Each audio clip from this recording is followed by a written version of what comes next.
Party time.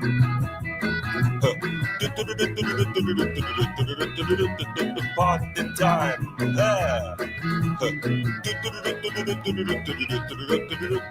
Party time.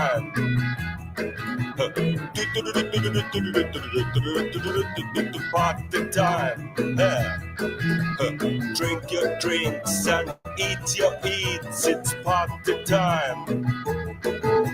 Laugh your laughs and eat your eats. It's party time. Smile your smiles and do your blues. It's party time. Yeah. Dance a dance and shoe your shoes. It's party time. Howl your howls and suck your socks. It's party time. Yeah. Oh baby, grab your craps and fuck your fucks. It's party time. Grab your craps and fuck your fucks. It's party time. Everybody, grab your craps and fuck your fucks. It's party time. One more. Grab your craps and fuck your fucks. It's party time. Here we go. Party time. Yeah. Party time.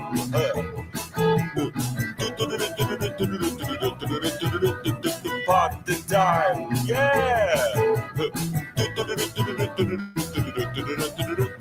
Party time. Party time. Party time. Party time. Party time. Party time. Party time. Party time. Hey. Party time. Yeah. Party time. Yeah. Am I here? I don't even know if I'm here. Can you hear me? Hello. Could you hear me then? I don't know why I'm so far away. I don't want that to happen.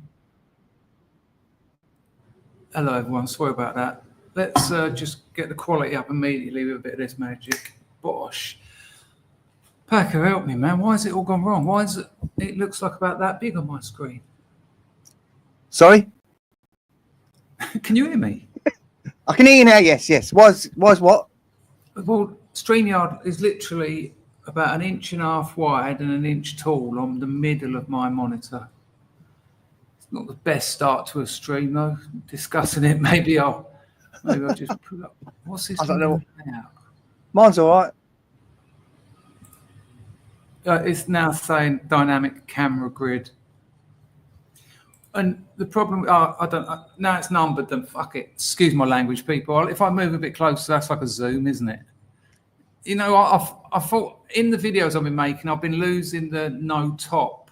I've got a mate who's like a genius. He sets up YouTube channels for people who need massive channels, you know, a few 100,000.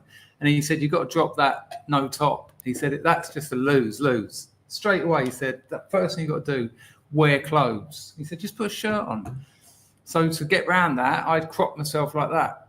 You know, I've seen the 7 odd videos I've released this week, and now this has happened. Look, I'm sitting here butt naked. I've actually got a clamor on. It's like a pride tea towel. Packer's got a new mic, people. How's your new mic, Packer? It's not a new mic. It's just a mic we found, rather than the shitty mic in my headset. Always lie when the opportunity's there. Yeah, all right. It cost me 300 quid, people. Please give to the channel. Is that better? I'll take that. Am I bright enough, or do I need to use my remote control? Oh. I don't know why that seemed to affect.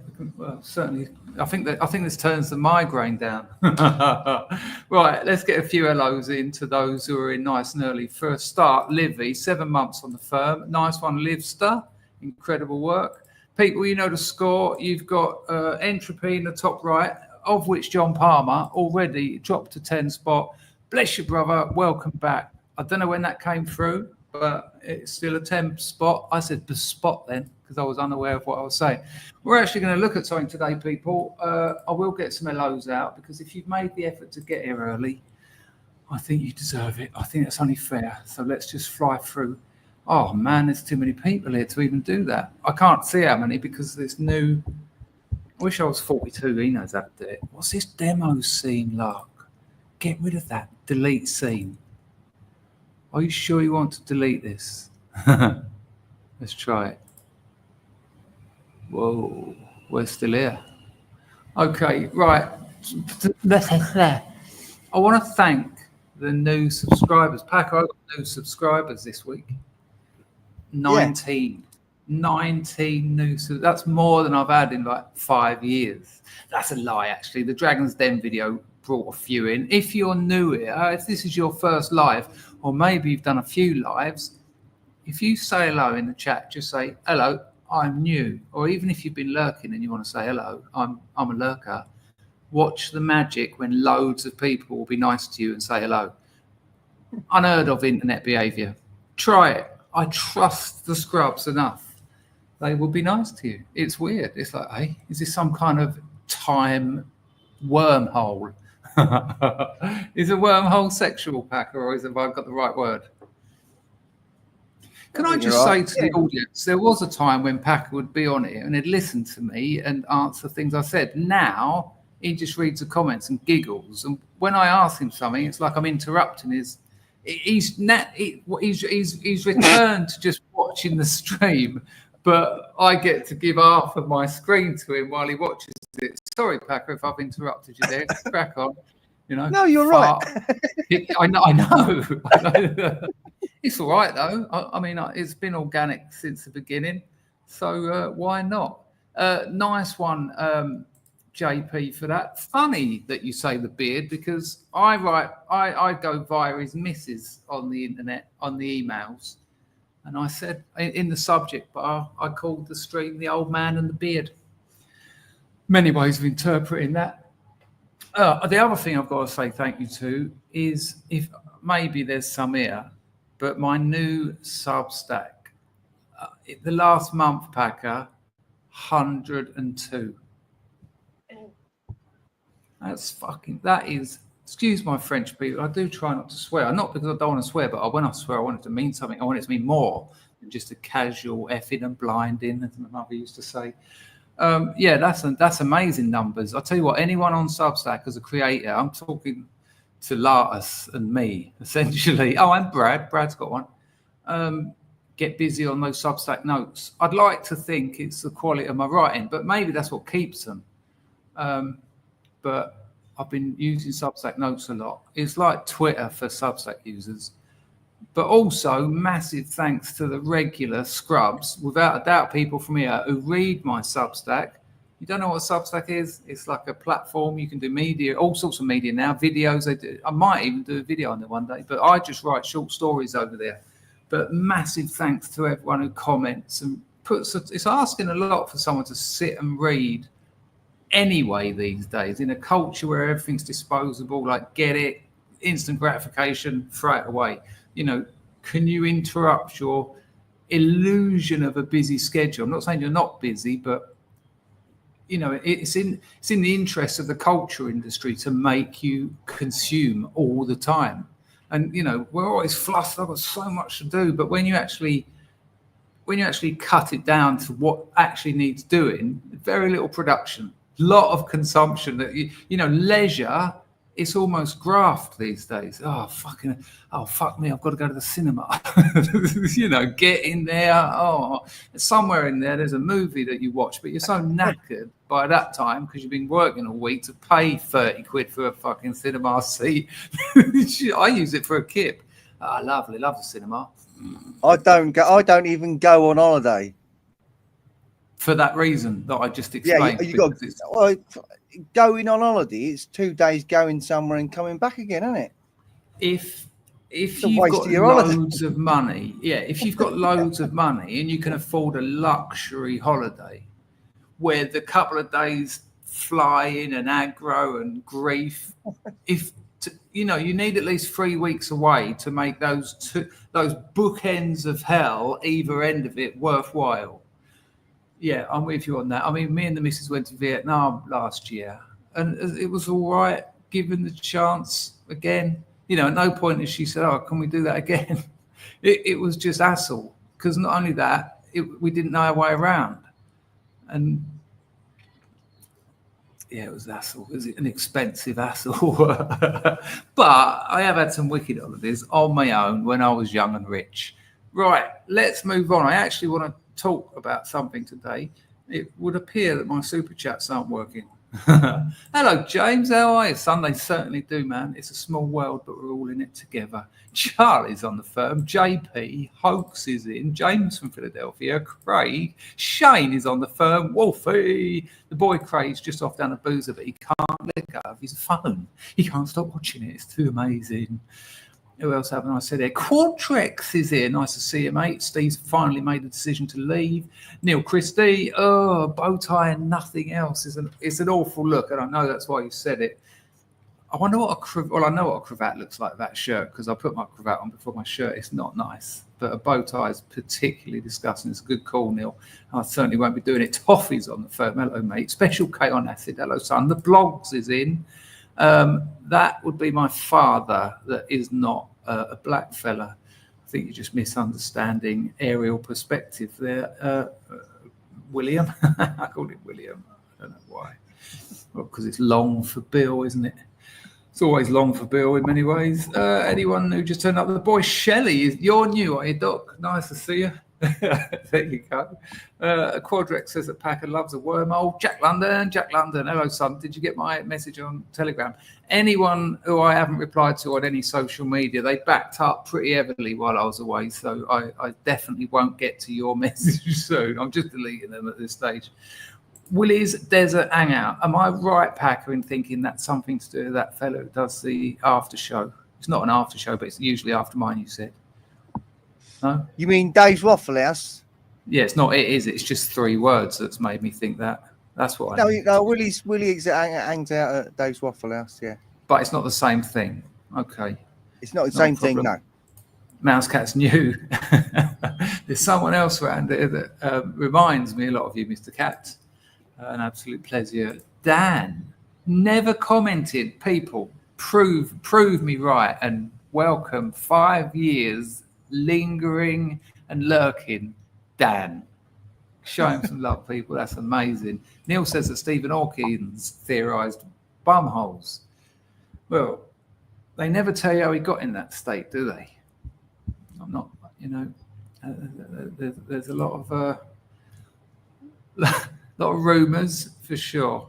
I think I've pretty much got everyone. I haven't. I'm miles away from the end. Hang on a minute. I'll tell you what, the other day, look, Boris is here.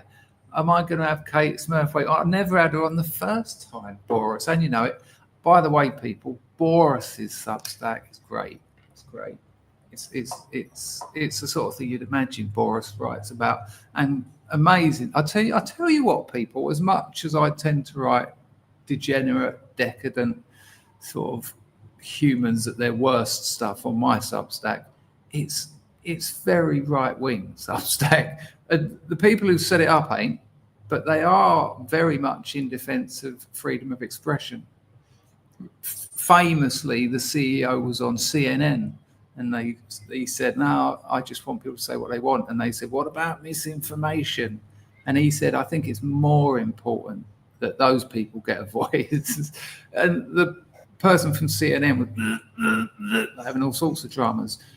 Oris, let me know if you think I'm right there. Would you say that Substack is right wing, or certainly more right? No, I'm standing by my claim. But of course, social media these days, you tend to options you make. This is how algorithms work, isn't it?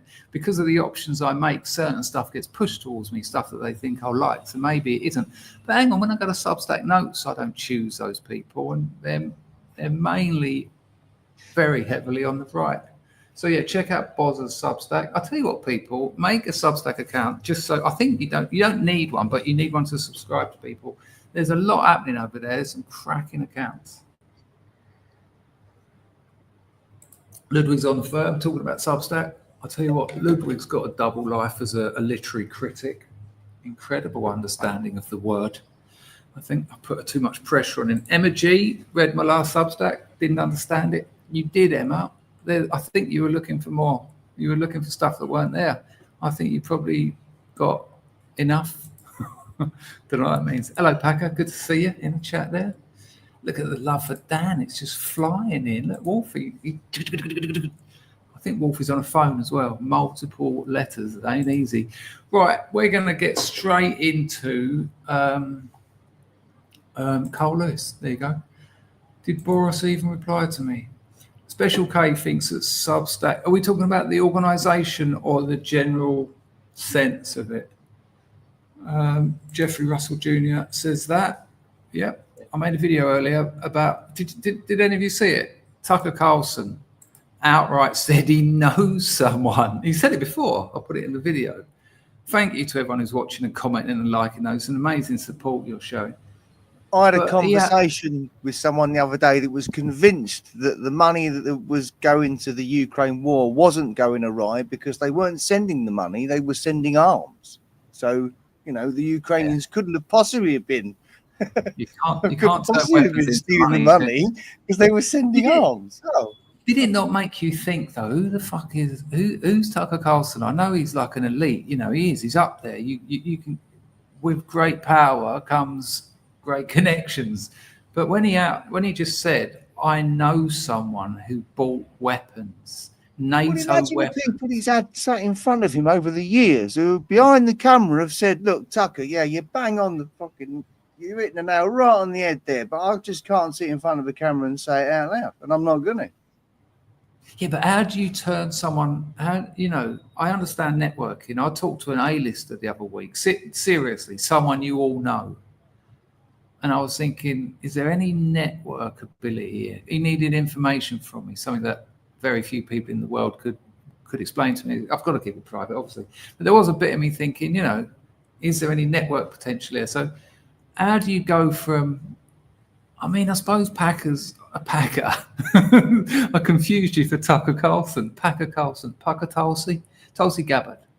I suppose he's worth knowing if you're a person of influence, because you can sort of say, you know, but I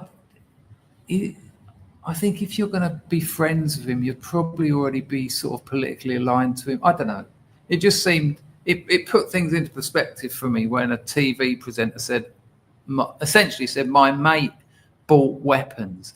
I mean, I know it's another world. I don't want to come across as really naive here, but how do you even set that sort of thing up? I mean, imagine you're a billionaire, Packer.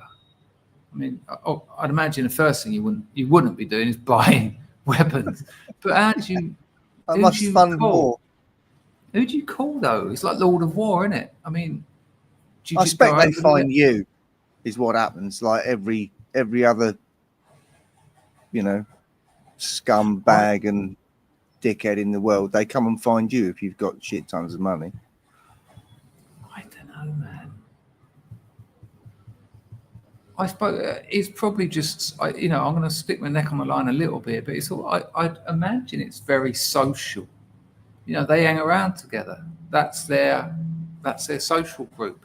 These are the cogs of the sort of machine. You know, I imagine you get invited to the right parties and all that sort of stuff. That photo there, I'll tell you what that is. It's really sweet, actually. That was a passport-sized photo of my dad, and my missus had it blown up, had them stick it on a suit and a tie, and made into an actual photo-sized photo. So that's my old man. Oh, look at that from Toffee. Says his old man was CIA, but Tucker gives the CIA a proper slap round the eye when he talks about it. I mean, he says they must know about it. I did spend the night in a hotel with a woman whose dad is called the real James Bond. I mean, I know a few different people have taken that title on the way, but she was quick to find him. Well, I tell a lie. I found him on the internet and went, "What? This is your dad?" And she was like, "Yeah." And then you find out she's related to aristocracy, not like we all are, but, you know, like 2 or 3 generations ago. But as I said in the video, they're not buying M16s and hand grenades. I imagine this is like quite serious hardware. I wonder if people are buying jets and things. Imagine getting your own fighter jet and a pilot.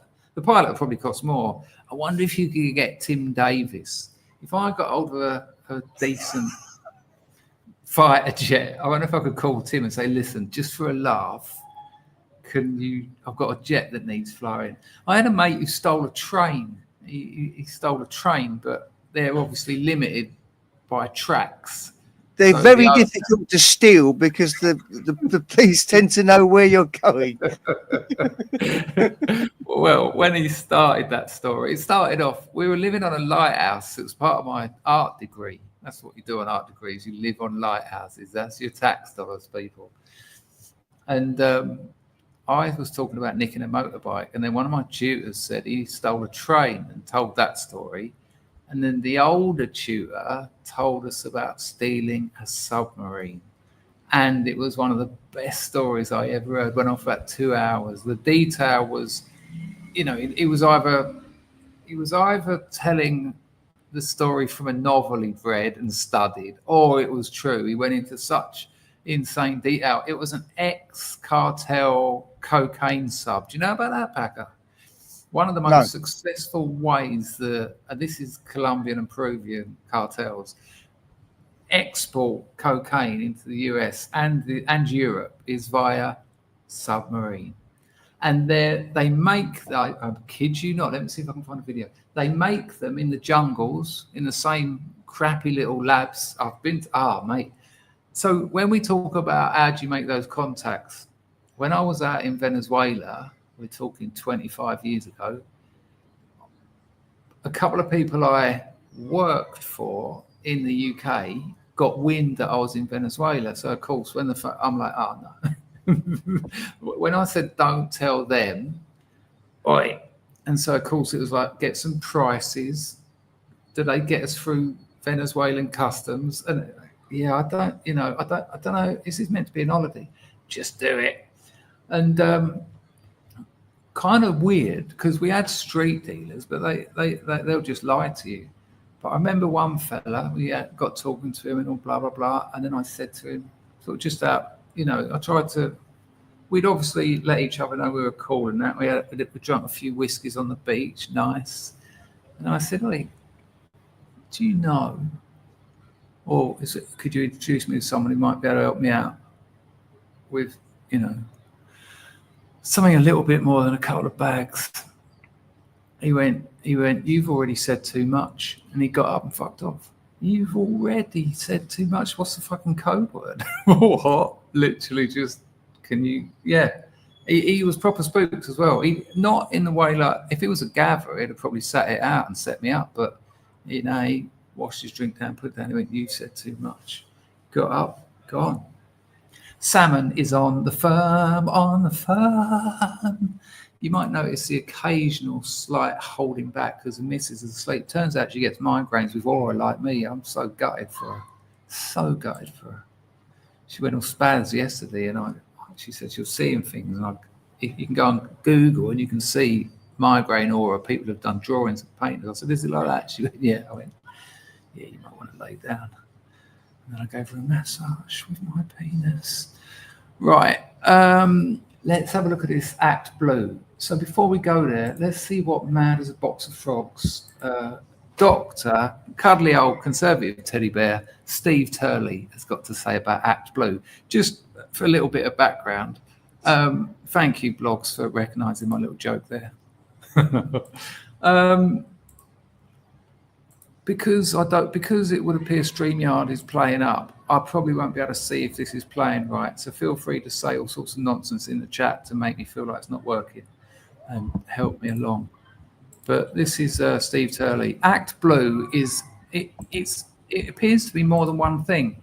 It's like it's a Democrat fundraising platform, but also they help you raise money. They'll sort of set up like all you need to become a money-raising sort of platform. That's as far as I can work out. But a load of different people are saying they're in all sorts of trouble. That's somewhat contradicted by the live how much money we earn encounter on their website. Packer, your microphone is either touching your beard, jumper, or hands, because occasionally it's sort of going. That's it. That. I pointed it away from me. It might be really sensitive. I don't know. Is that better? That's what she said. Okay. Yeah, that's fine. Now it's gone. Let me know if this is playing, people. Maybe I've got to go to this. It's all changed. Can you, Packer? Is it playing on the screen? No. The New York Times. It was. What on the main? That's playing. Why can't I see it? Ridiculous. Is reporting that ActBlue, if you don't know ActBlue is the premier Democrat political action committee. The New York Times is reporting that ActBlue is officially. Packer, there's still noises. I think what you might not realize is if your mic is sitting on a table, every time you drum your fingers and all that, it will pick it up. Yeah.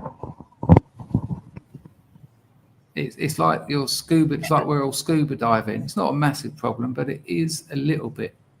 Air Hammond says, "Nice channel. Is it almost broke? You're welcome here, mate. Absolute pleasure to have you here. It's almost private, but it ain't. Right, let's roll VT again. I can't see it, but we'll crack on. Unraveling. Packer, what's on the screen? You, me, and ActBlue. Yeah. Okay. It's happening, gang. They are in, according to the New York Times report, ActBlue is in, quote, turmoil. It's experiencing mass resignations. 7 of their top executives have all left in the past 3 weeks. None of them will even remotely explain on record why they left. 2 unions. Now, he says 7 executives have left. Sounds like a lot. Wow, 7 top executives. But how many have they got? They might have like 200. In which case 7 isn't a lot. Now you'll realise I don't like to pick holes in Steve Turley, but when I don't know what percentage of directors that is, that it could be next to none. And as I'll show you in a bit, they seem to be doing all right. Representing ActBlue employees, and this is the first of 2 videos that Turley's made about the implosion. He says they literally imploded. I'm not saying they're not, and I've got a couple of articles to read as well. Let's have a bit more Steve Turley. questioning the group's stability and viability, and they're calling the situation, quote, alarming. The last remaining lawyer at ActBlue's general counsel's office has been locked out of his email and put on leave after sending internal messages that basically accuse ActBlue employees of mass fraud. I mean, it's literally imploding in on itself. And it isn't a coincidence that ActBlue, again, the #1 Democrat political action committee, it is not a coincidence that ActBlue is imploding within weeks after what plug got pulled? USAID. After just weeks after USAID funds were cut. Right. Okay. So that then, in fairness, there's a little bit of context there when he says that the last remaining lawyers. So it should just be me and you, Packer. Is it now? Okay. I hope so. So look, check this out. So, oh man, why have you done that to me? That's not what it said before. So look, here's another article. This is from a few days back. Let's see if you can see this. Share screen. I don't know. It looks like StreamYard has reinvented itself because I don't know what the hell's going on. Can you see that, Packer? Yep. Great. Democrat fundraiser ActBlue. This is, like I say, this is from 3 days ago. Facing possible terror financing investigation amid fraud probe. People, I will put this into context in a bit, and you'll realise why it's actually quite shocking. All of this. Democrat online funding platform ActBlue should be investigated for potentially supporting terrorist groups following credible allegations of fraud, a Republican lawmaker has argued this week. Republican Representative Darrell Issa, Republican California, fired off a letter to the Treasury Department on Tuesday, urging the Trump admin to investigate whether ActBlue, which has funneled billions of dollars to Democrat candidates, and not just Democrat candidates, people, also Democrat judges, you name it. This is I understand how it works in America. Private money can be spent on hiring lawyers that support you, judges that support your wow.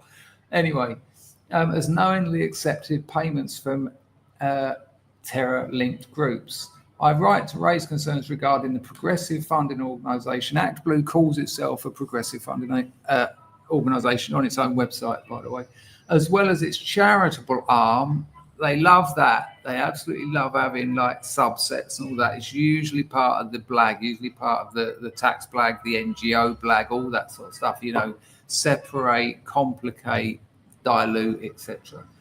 The charitable arm of ActBlue Charities, plural, and credible allegations of the provision of fundraising services. That's what I said earlier. It's not just a fundraiser. They will tell you how to become a fundraiser for ActBlue. They'll send you how to A/B test your audience. They'll send you, you can become a Democrat progressive fundraiser. I mean, you've got to keep them involved, obviously, but that's the important bit.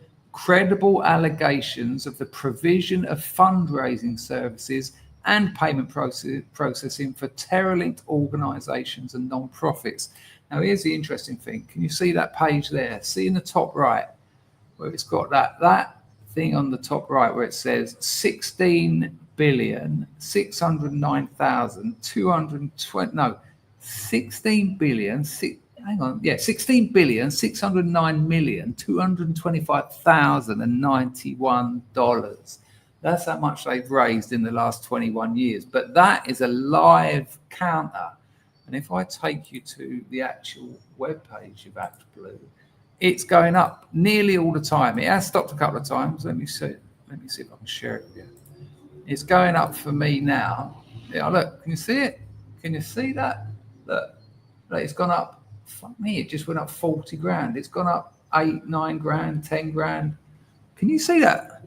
Packer, can you see it? Yeah. I mean, look. 862,000. That was 840,000. I mean, get one of those? Yeah, I can assure you, my bank account's doing pretty much the opposite. Yeah. I mean, that again, put it into perspective. Someone's only got to give a donation for 100 grand. That's going to keep that thing active for a few minutes if it's counting like $1. But every time I've visited this site, and I believe it or not, I have prepared this stream to a certain extent. Every time I've gone there, it's stopped a couple of times, but most of the time it's just chugging away, taking public money, putting it into private pockets. Later on in the Steve Turley video, he says quite an interesting thing, suggesting that the whole of the left is just a scam, that the numbers just aren't there. And if we assume that the previous election to the one Trump won, if we assume that was a lie and they didn't get anywhere near those voter numbers, Turley suggests that no one's watching their news programs, no one's voting for them, no one's doing it. The whole thing is just, it's a house of cards that's been propped up by the media, funded by the likes of Gates and Soros and all that. And it actually doesn't exist as a credible threat if in terms of actual feet on the ground. Now, the fact that they became the US administration and what did they add to national debt? Something like 65 trillion. I mean, it would appear to me they just rocked up into government and drained not just government, but they drained the populace of the US of so much money. Everything went up in price. Just let's see how, the whole thing just looks like a massive cash grab. And when you're sitting there going, why are they doing this? Well, because they have absolutely no interest in putting America or American people first. They've got no actual interest in what the government is supposed to do. It's just another business. And if we take what Tucker's been saying as right, let's just assume it is, we can't prove it, But that's just more of it. Let's give all these weapons, and then, you know, they can sell them on. I'm sure there's a bit of backsheesh from the people who are selling on those weapons. Tucker said that it's at least half of the weapons. And Tucker said they're going to Hamas, they're going to Mexican drug cartels. And again, then this isn't machine guns and hand grenades. You can get them easier. Why go all the way to Ukraine to buy a few machine guns? I mean, you can probably get them easier in Chicago. But what are they buying? Long-range ballistic missiles? You know, the Mexican cartels have got more money than a lot of countries. Why wouldn't they start investing in some slightly higher grade weaponry? They've got a lot to protect, haven't they? Exactly. Like, just that's the reason they would do that anyway, wouldn't they? These are people that not only do they build submarines to deliver cocaine, but they also dug tunnels into America from Mexico. I mean, that just logistically, just technically, it's not like a war movie. You've actually got you can't just dig a tunnel and it can collapse. They actually, they must have had like drilling machines and shit. I mean, it's kind of absurd. I did actually say I was going to see if I could. I'm sitting here desperately thinking of there's going to be 3 tunnels, Pedro, Andre, and I couldn't think of a third one. There you go. There you go. Hang on. It is a bit of a tangent, but I would like to show you. Yeah, here's a video. The genius design of narco-submarines. Let's forward it a bit. So some of these have actually been found. It's incredible. Yeah, let's watch a bit of this, people.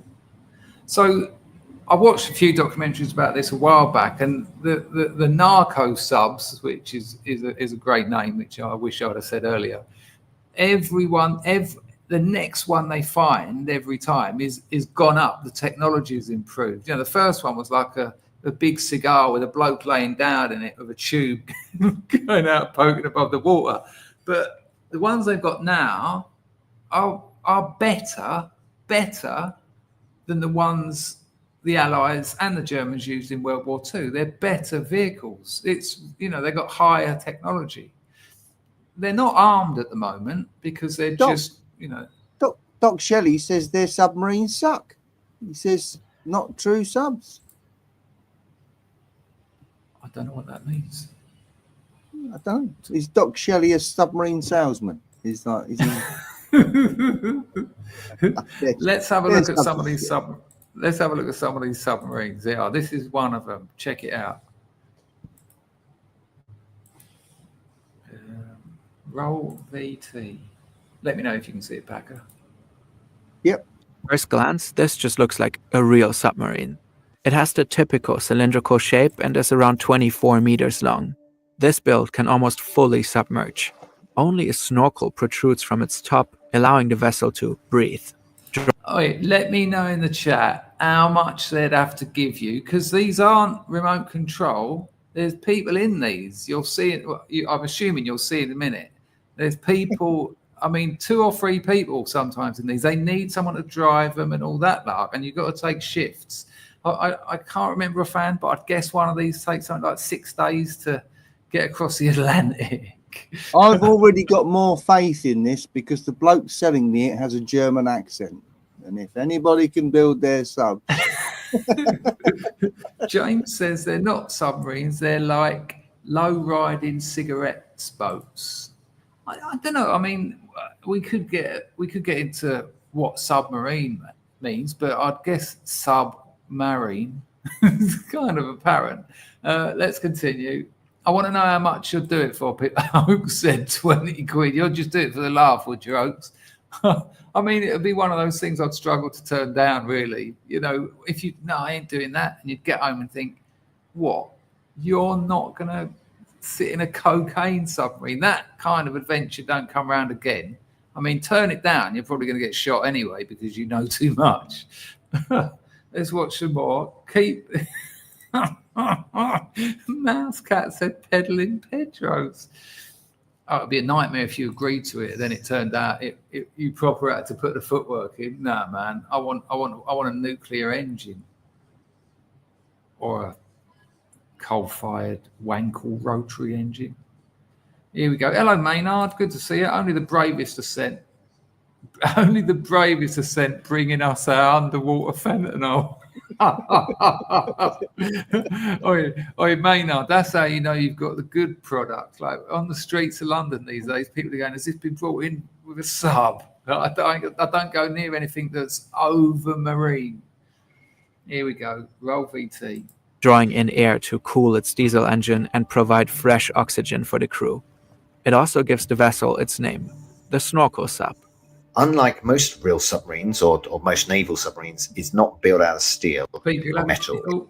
You'll have to trust me, people. And again, you know, do I know whether this is true? No, but let's just assume it is. But these people have found these. They've been discovered. Not only have they been discovered, like sticking their nose up in Dover.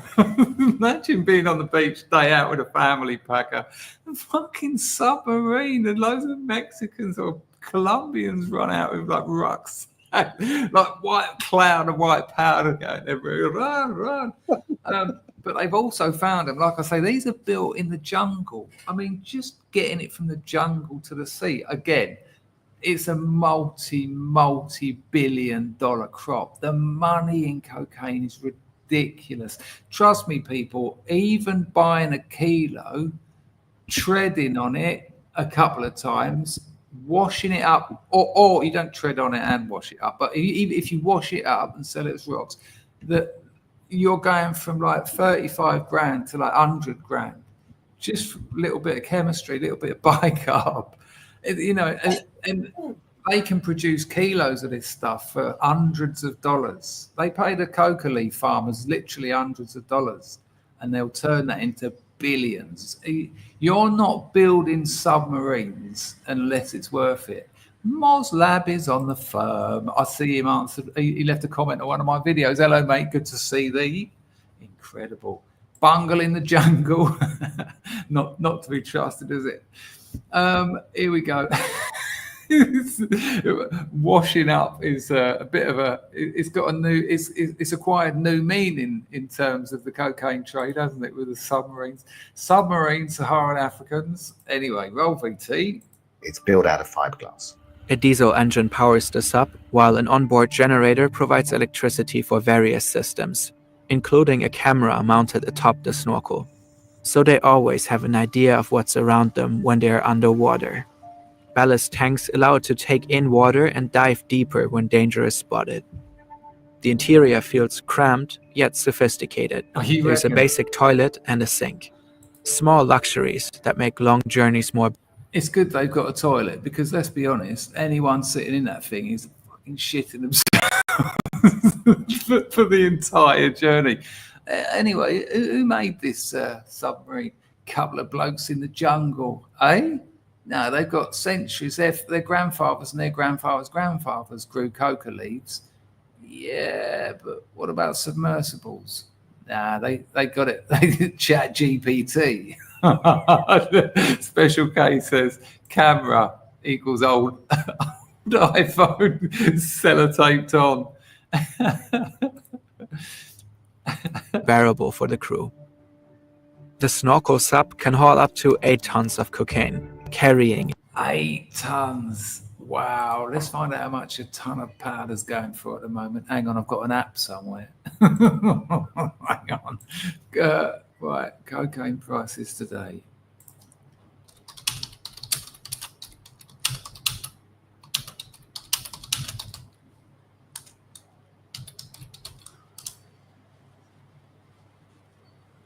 Hang on, it's working out whether it's allowed.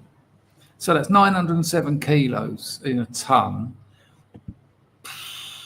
So you're looking at somewhere about 50 million. But that's sold as kilos, you know. Get that to the street, you can times that by 7 or 8.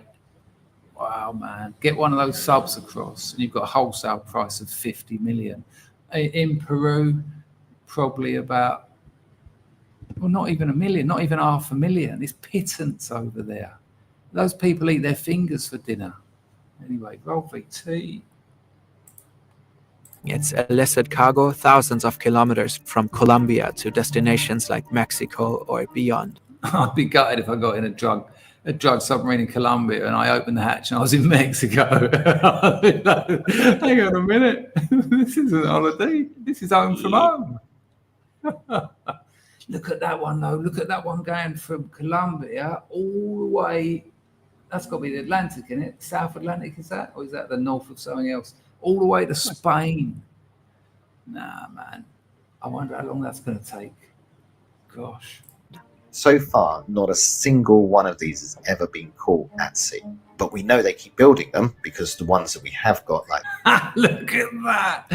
Look at that. It's like a Guy Fawkes equivalent of a submarine. Imagine rocking up there. Okay, it's your vessel. Nah, nice, huh? You want us to have a look inside? No, I don't want you to lock the door Where are behind they me. finding them? In the jungles in Peru and Colombia. Look at it, man. I mean, in fairness, I imagine the submarine is going to look pretty rough. This have always been captured on land. So we can infer from that they must be very successful. And that makes sense. Patrol aircraft will have a much harder time spotting this sub. Through its camera system, it can maneuver around and evade Coast Guard ships with much greater finesse. Here we go. The fact that such a complex machine gets built in a jungle in the middle of nowhere is remarkable. It's almost hard to believe. These shipyards are far from traditional supply chains or modern... Go on, Pack. Was it a comment on his jumper there? Yeah, I love his jumper. You're out of shot, you are, just slightly. I mean, it's all right, but that's better than just your ear. ...facilities.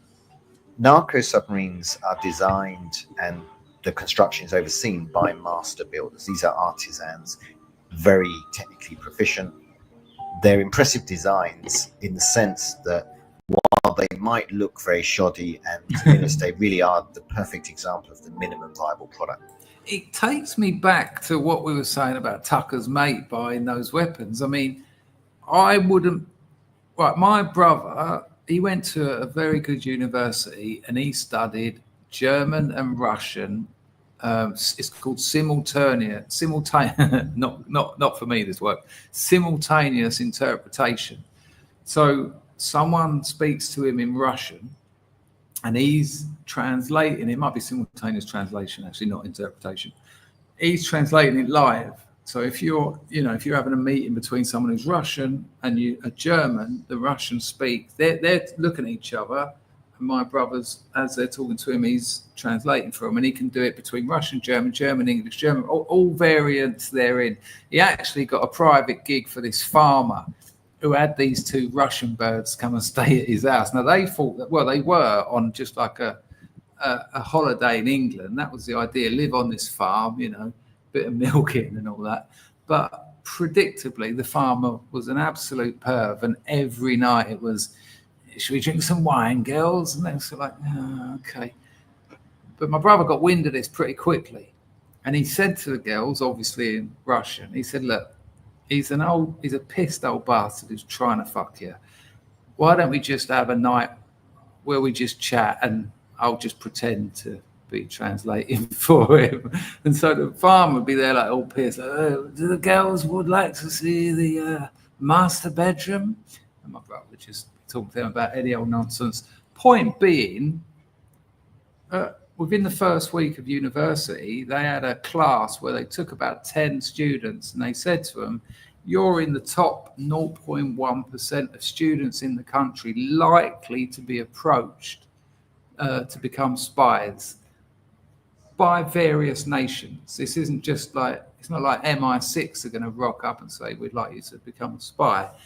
It could be anyone. And they had all these stories, they had ex-spies come in and sort of say, oh, it might look good on the surface, but trust me, but come on, man, come on. If I was in, and I said this to my brother, if I was in that presentation, I was told that I would be keeping a lookout and I would jump at the chance. The first person who said to me, whatever country, I'd be like, yeah. I mean, you can always, be a double agent. So if you don't support their commie politics, you can bring them down from within. Imagine being a spy. I'm coming right now.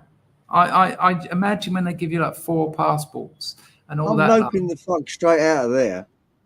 I'm gone. You're not doing it. No. I was never at that university, Chris. Bye. Oi, Scrubs, let me know. It's a great movie. It's a great movie. Stout Shady. Spies Like Us is wicked. Who in the chat? Right, we're going back hang on. Oh my gosh, we're going back 33 years. So put yourself at like 20 years old, 18 years old. Who would consider being a spy if it was offered to you? Come on, Packer, amazing. I don't think many of them came round the art colleges.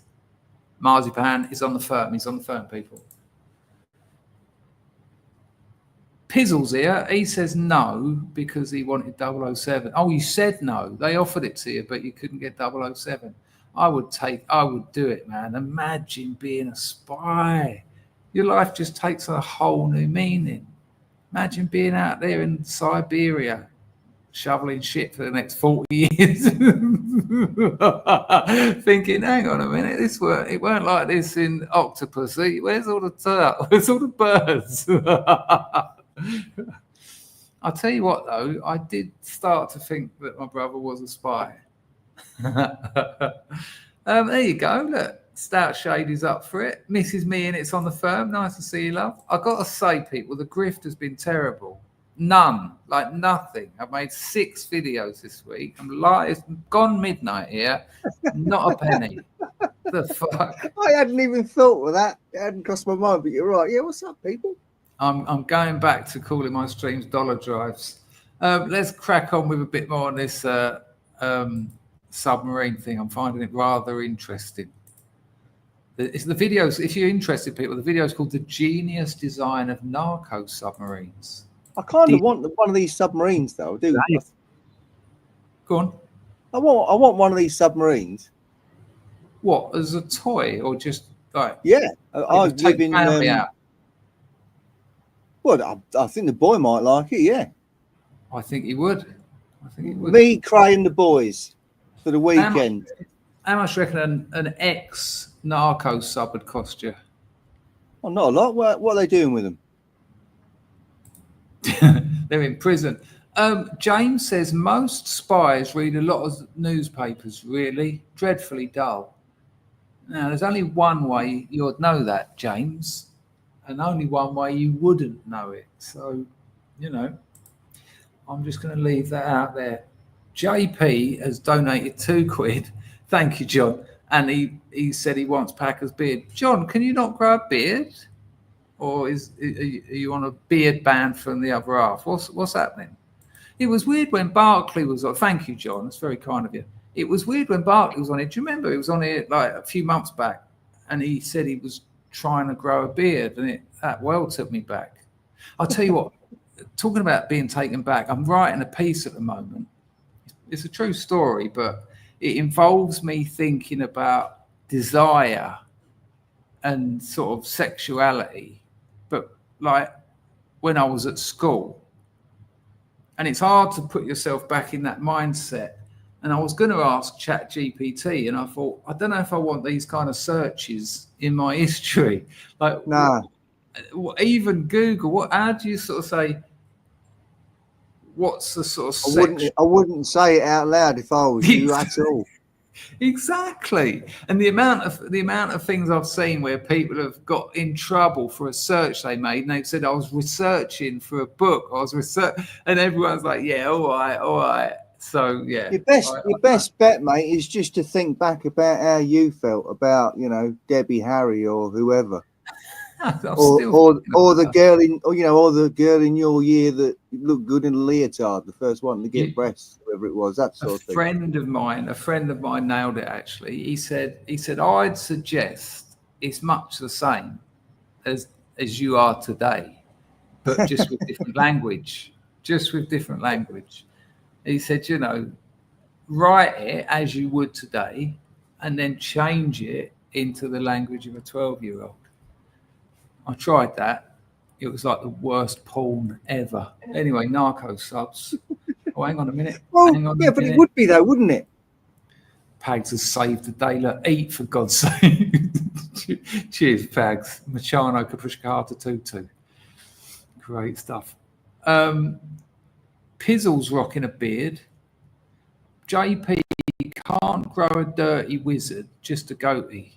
Have I got a goatee or is mine? What is that, a goatee, Pags? Yeah, that's a goatee. Is it? Yeah. What, because the holes ain't filled in? Well, I just think if there's no mutton chops, then it's a goatee. If it doesn't go up your cheeks, I shave those though, because they don't join properly. Well, they do after a few months, but the bit in between, I just look homeless. Like you. Yeah, well, I've been through that now. You're still there. Almost. Almost. Really? I've got a feeling I said this on the last stream, but I'll try anyway. There was an homeless fellow lived in Trafalgar Square, had a beard like the size of a football. Well, the size of a beach ball, really. But within it, there was not half, the side of a KFC box. But it had sort of worn away. But the bit you could still see was the Colonel Sanders with his little like bow tie and that. It was like you could see it like through this sort of slight wooded area of facial hair. I kind of respected the fact that he didn't sort of look at himself in like shop window and go, "Oh, better take that massive bit of paper out of my beard." And he had one big flap of dreadlock when he walked. It was sort of like, I suppose, self-managing Barnett. Martin says that beards are for commies. Toffee says that facial hair makes him look scruffy. Trendle suggests one of us is, I'm writing a cod piece. This is cool. 42 says most spy. Yeah, see, when 42 starts talking about spies, I start to listen. Most spies start off as people like 42 who get charges dropped for information. The professional ones are just handlers. Oh, I like it though. It's all exciting. It's exciting talk though, 42, isn't it? Without a doubt, 42's been approached. Gotta be. He knows some handlers. He as mates, as co-handlers. Marzipan's beard gets too wild, like his nephews. What, their nephews' beards, or they're wild as well? More hassle than when I had hair. It had to go. Kept at a manageable length now. Pag says shave your face. There you go. Matt Skunk and Outdoors Nature. Hello, mate. Says, is No Shave November was a disgrace. Okay. Doc Shelley would admit, I will admit we had to, hang on. What do you mean? Hang on, what the fuck is going on here? This is coming as somewhat as a surprise to me. Doc Shelley, are you a submariner? Well, he stated at the beginning he knew his subs and that their subs suck. So he did. He absolutely did, didn't he? It's a bill goat. Cheers. Hang on. Where's what Doc Shelley saying? Hang on. I caught a shipmate. That'll be John Palmer having sex with a wet dry vac. Dry before it began. Hang on a minute. Let's just get down to Doc Shelley. Are you a submariner? I've got a funny feeling you might have talked about this before. JP says Doc is a scrub mariner. There you go. I can't believe we've got a submariner. But now I'm thinking about it. I might have. Did we speak about this at one point? That now he's laughing now because I'm all sorts of confused. I'm back for the narco subs. They transport extremely expensive cargo thousands of miles, but at the same time they have to be built with very basic materials. Not many people are capable Wallpaper paste, twigs. of doing that. These master builders, there's only so many of them, and we can tell that because each designer, if you like, has signature. They have certain ways of solving problems that reveal themselves in the designs. That reminds me what I was talking about, actually. So I reckon you're at some kind of university in Colombia, you're doing all right in your submariner engineering PhD, and you get old Pablo comes and taps you on the shoulder and makes you an offer you cannot refuse. And that's it. You wake up in the jungle with a MIG welder and some sheets of metal, and it's like, crack on. I mean, look at them sitting there like they're having a good time. What do you reckon they do? Play cards and that? I bet they rip into that cargo. I bet after a couple of days of playing cards, it's like, did you bring any bicarb? You got a bottle of Evian and an old biro. I bet they all get one a bullet of these if there's builders any far missing. outshines the rest. Go on. I said, I bet they all get a bullet if there's any missing when they get there. I don't know. As someone who's moved certain quantities of contraband, you always nick a bit, if you can. I used to have this gig. I'll talk somewhat encrypted. I used to have this gig where a bloke had me test his product. And I managed to tell him that I needed to wash 10 grams to test it to get a decent, because it might have been the press. I just lied to him. But when I was washing it up, I'd distract him and then just flip bits, just flick them off in my kitchen. So they'd be up the wall, just any excuse to flip bits off. Of course, it would totally screw his test, because at the end I'd say, well, that's come back 6 grams. So you got 4 grams of hydrochloride salt and God knows what in there. But when he went, I'd then go around scraping off the wall all the bits, all the liquid I'd flicked up. Usually like 2-3 grams. I mean, he'd have some great gear, but he'd leave thinking it weren't that good. Yeah. I mean, if I was in one of those subs, I'd certainly have taken some cling film with me, and I'd be waddling off that submarine. Although I imagine it's quite a well-paid job. Best. Hang on, look, this is the top of all subs. Doc Shelley, what's this one like? In November 2020, law enforcement Look at it in its unnatural home. Look at that. stumbled upon something extraordinary in the Colombian jungle. The cultural logic of late capitalism, right, is walking through the jungle and finding a submarine. It's incredible. Imagine being out at sea and finding an helicopter just floating along. This is the jungle version of that. What do you find in the jungle today? Colour spiders, parrot, submarine. A fully submersible, 12-meter-long narco-submarine. There's no fuel storage and no diesel engine in the back. Instead, the sub houses a whopping 10 tons of batteries. They've given up on cocaine. They're smuggling car batteries now. Powering 2 electric motors. This is the peak of narco-sub ingenuity. Construction costs roughly $1.5 million. Dive planes control the depth of the submarine. Wow. Its batteries have an estimated endurance of 12 hours. Traveling at 5 kilometers per hour, this sub could reach a travel distance of about 60 kilometers. This sub can travel neither fast nor far. But it doesn't have to. This vessel is not designed to make long journeys on its own. Do you see this little thing here? That's a towing ring. Way it's tugged. They've got like a boat, like just carrying tuna or something, dragging it along under the water. Good Lord. Hello, Sean.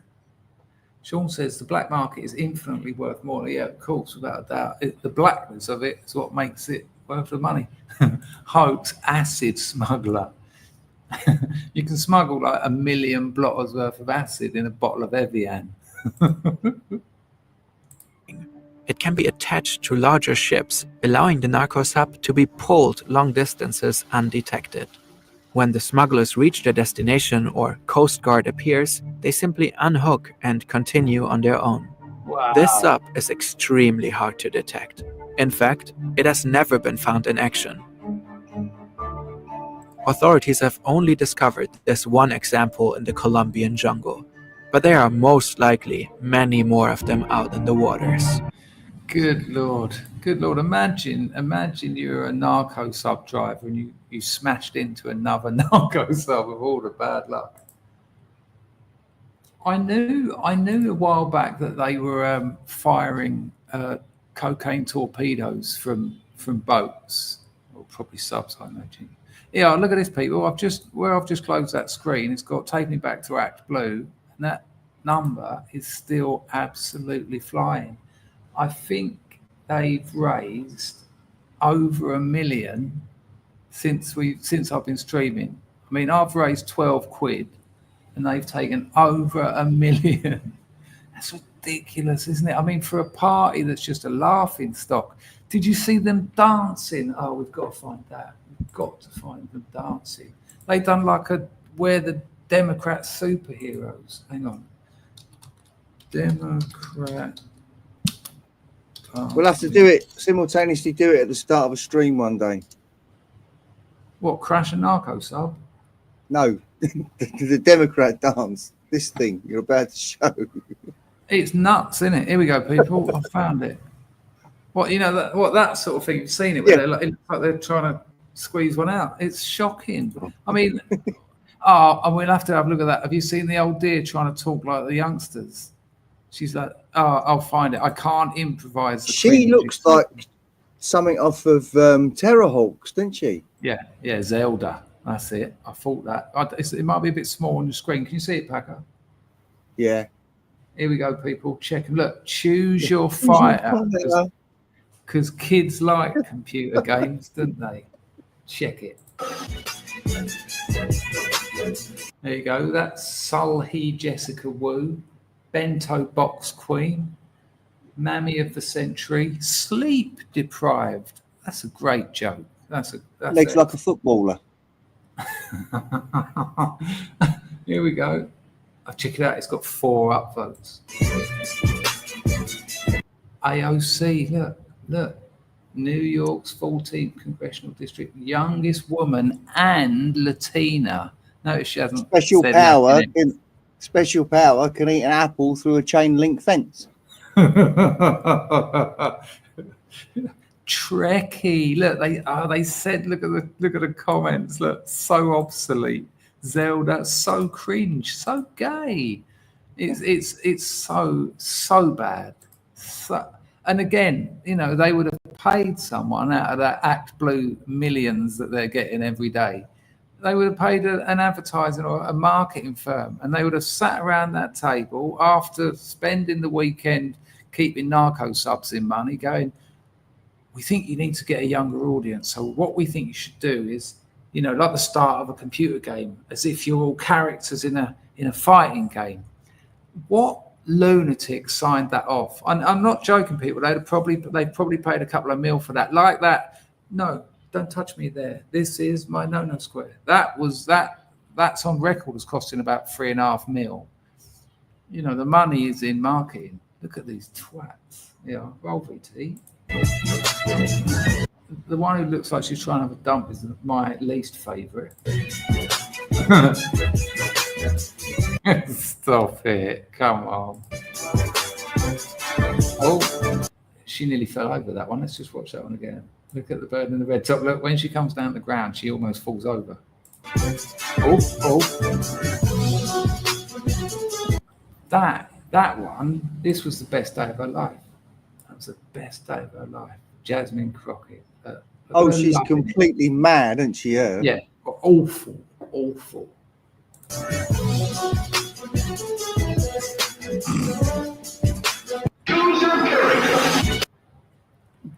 They're like a joke now, aren't they? But as we say they're a joke, let's not forget that as we're talking and saying they're a joke, look at the millions. That has gone up millions since we got here. Look at it in the top right.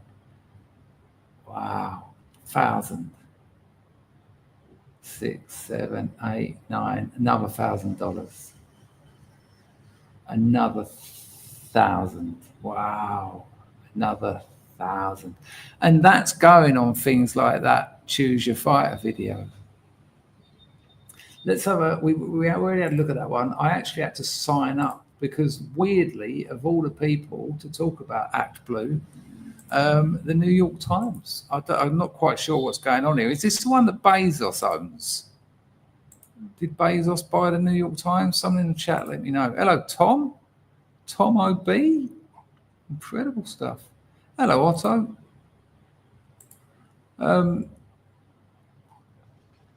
Look, so the New York Times, ActBlue, the Democratic, can you see that, Packer? The Democratic fundraising powerhouse faces internal chaos. At least 7 senior officials have left. They just done the off, as Turley said earlier, setting off deep concerns about its future as it confronts scrutiny from congressional Republicans. And this was only the other day, I think, people. Where's the date on this? March the 5th, yeah, a week ago, just over a week ago. I won't read all of it, but we'll get an idea. ActBlue, the online fundraising organisation that powers Democrat candidates and judges, has plunged into turmoil with at least 7 senior officials resigning late last month and a remaining lawyer suggesting he faced internal retaliation. The departures from ActBlue, which help raise money for Democrats running for office at all levels of government, come as the group is under investigation by congressional Republicans.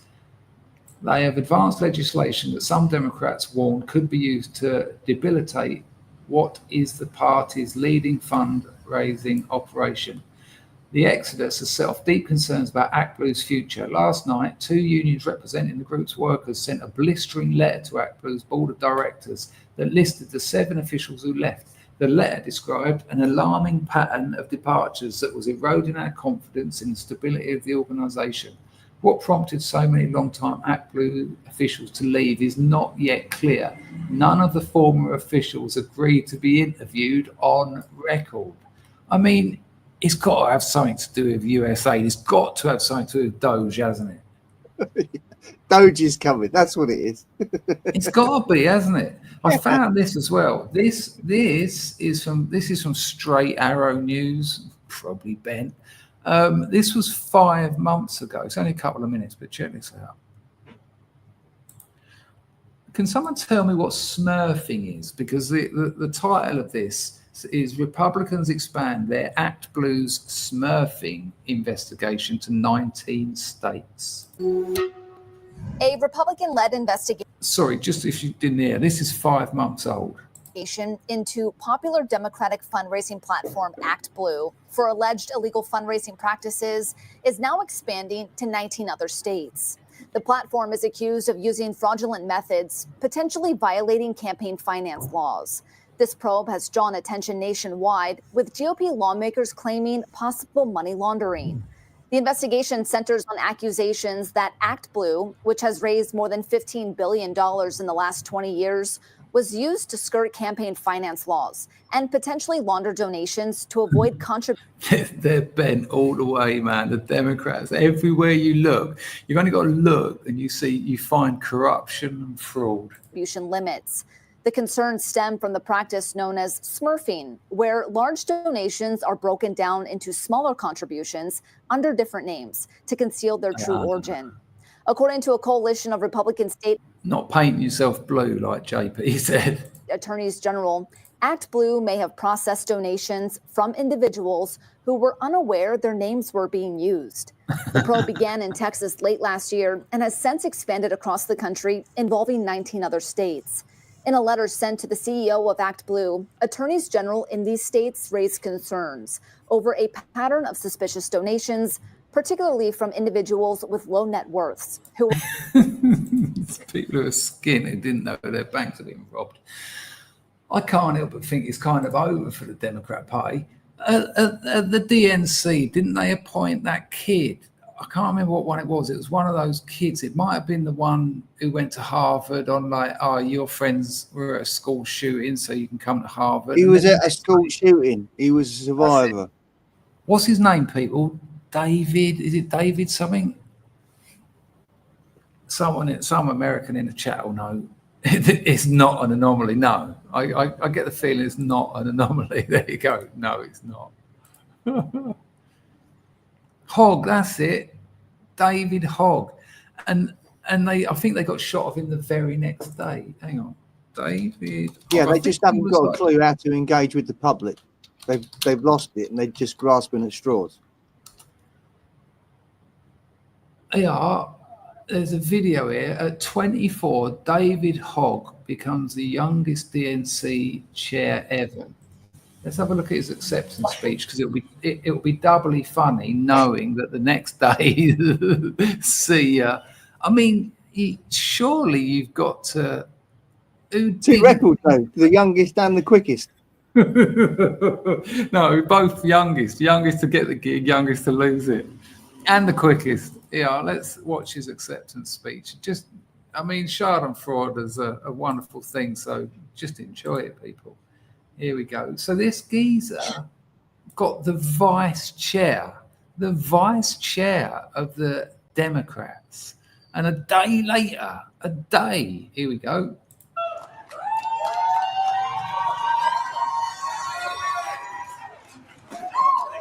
First of all, thank you, Chairman Harrison. Can we give a round of applause to Jamie?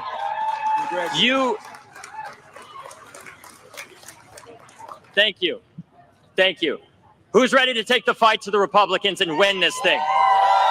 Are you guys ready to fight? It's been a long day, but guess what? We have a long road ahead. Let's go and kick some ass. Rousing stuff. I mean, this is the stuff of history books, isn't it? Oh, do you remember the Ogg speech from 2025? Let's go win. Will go down in history, yeah. Yeah. Let's stop sending just our thoughts and prayers to address gun violence and do something. Are you ready to do that? Because together. Yeah. Second Amendment is that's where you want to go. I mean, I think the Republicans are going to get at least 15-year ride out of this. Bizzle, literally Hitler. James says everyone should have guns. I kind of agree with you.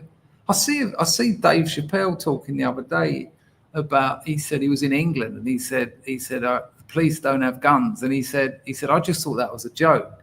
I thought it was like he was really shocked. He was like, but the police literally don't have guns. He said they've got these sort of like telescopic batons, and all the people he was talking to, like the interviewers, were cracking up. And I was just sort of sitting there thinking, now you put it like that. Have you seen our police force now? Oh, half of them are 5'0" dumpy women that can't run 10 meters. More reason to. Would you give them guns? Well, I'd have a special trained. I mean, we've got like, what is it, SO19 or CO19? I can't remember. I don't know. But I'd have, you'd have people who are trained to use them. But there's a reason why loads of police were running away from the gangs in Hackney the other month. It's because they have got guns. Yeah, please don't. Because otherwise they'd get their asses kicked. Dave Chappelle said, what they've got is this little whistle, and he said, and they blow it, and he said, and the criminals just put their hands up and say, it's a fair cop. The whistle.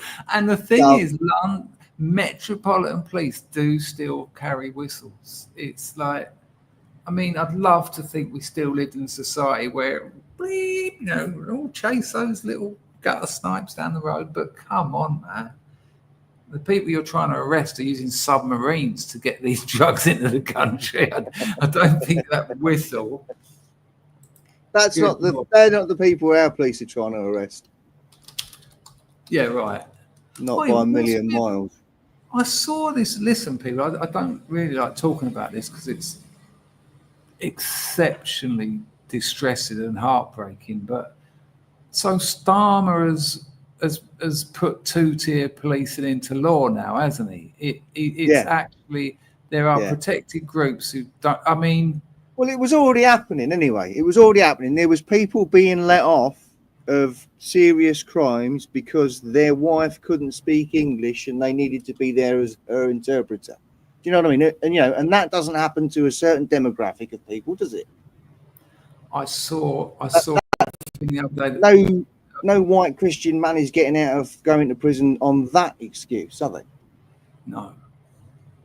I mean, Starmer didn't win the election as much as the Tories lost it. And then, you know, I watched enough YouTube to realise that it looked like Reform are going to win the next election. And then Farage just fucked that.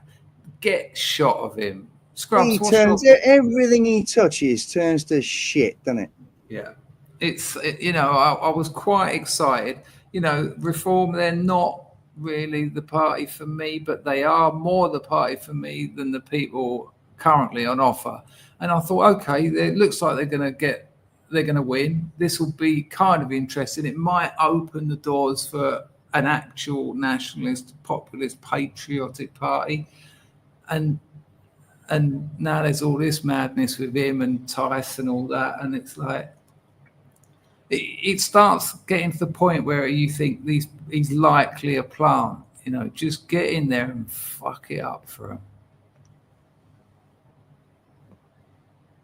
He does seem to get everything to the brink of where you think something is about to happen, and then it suddenly goes to shit.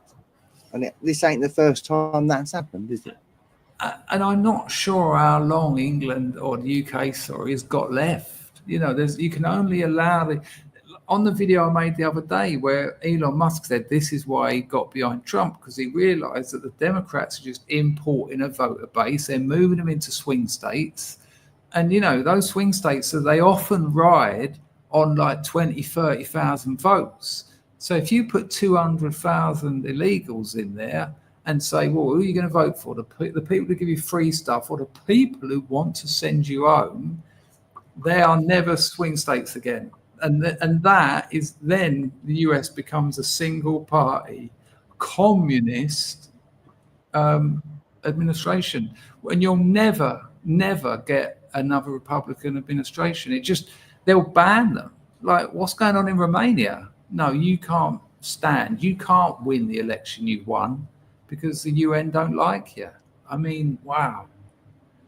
And I honestly don't think the UK can handle much more of what is essentially the same thing. Just keep importing a voter base. That's all it's about. When you hear about these people in hotels getting phones and cars and fed and all this stuff, and they're not like crappy hotels, they're like 5-star, 4-star hotels, of which I hear they tend to take all the copper pipes and carpets as well. And you think, why are they doing this? Well, because this is their voter base. And in 2-3 years left, you can bring a hell of a lot in. It's heartbreaking, absolutely heartbreaking. I think obviously the US is a very different situation to the UK, but I think the UK is going to become very much about the urban areas and everywhere else. And what a tragedy. You know, it is just heartbreaking.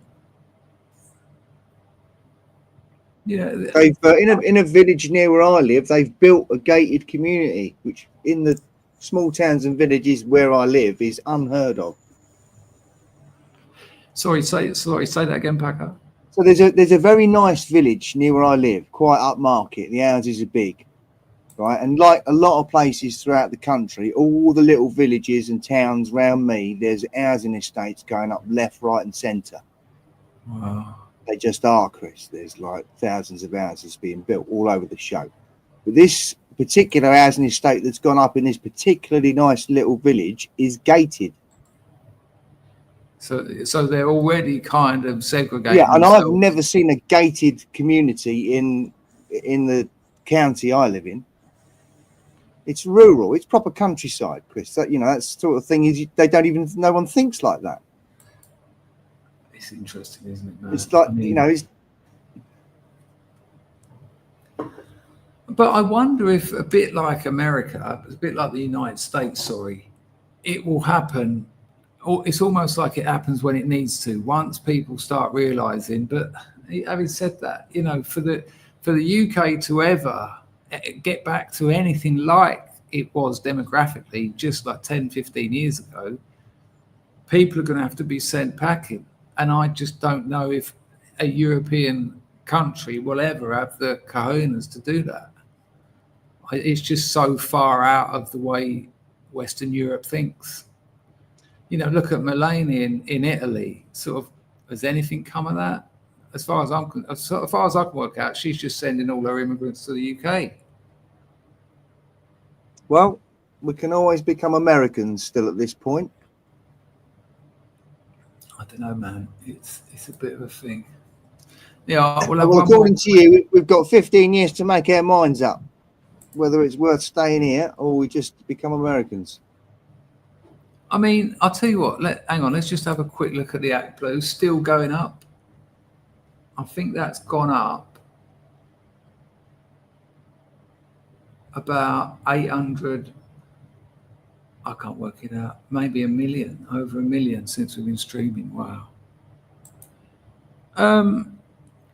People in the chat, if you had the money, and you know, a substantial amount of money that meant you could move to somewhere nice in America, nice detached house with your family, decent schools, would you do it? I think, forget America actually, if you had the money to cover your family as well, so don't just say, you know, I can't because I'm family, so they could all be looked after with you, would you get out of the UK?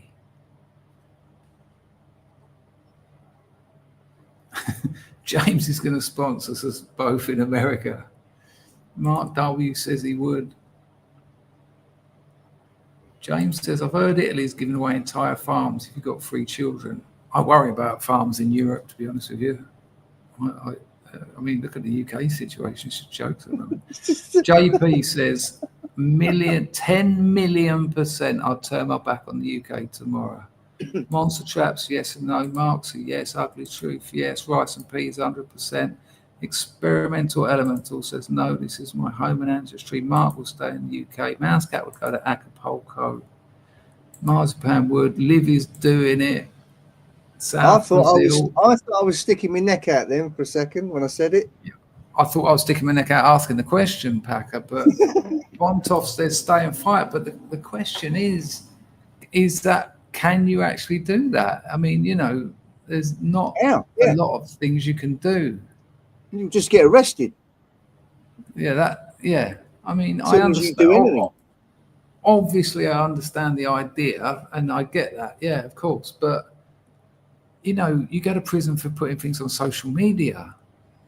If you were to even start some sort of organization, they're on you. They're on you.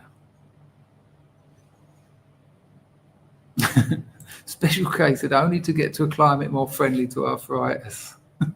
Hello, Tricky. Nobody wants to live under a commie totalitarian surveillance state.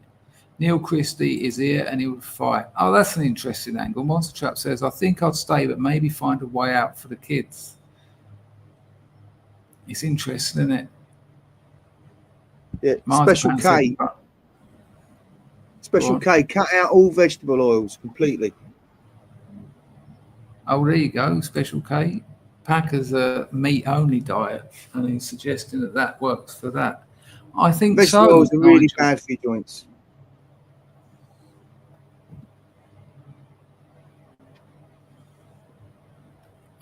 You know what? It's nice for an holiday, Dan, but it's so many hippies down there.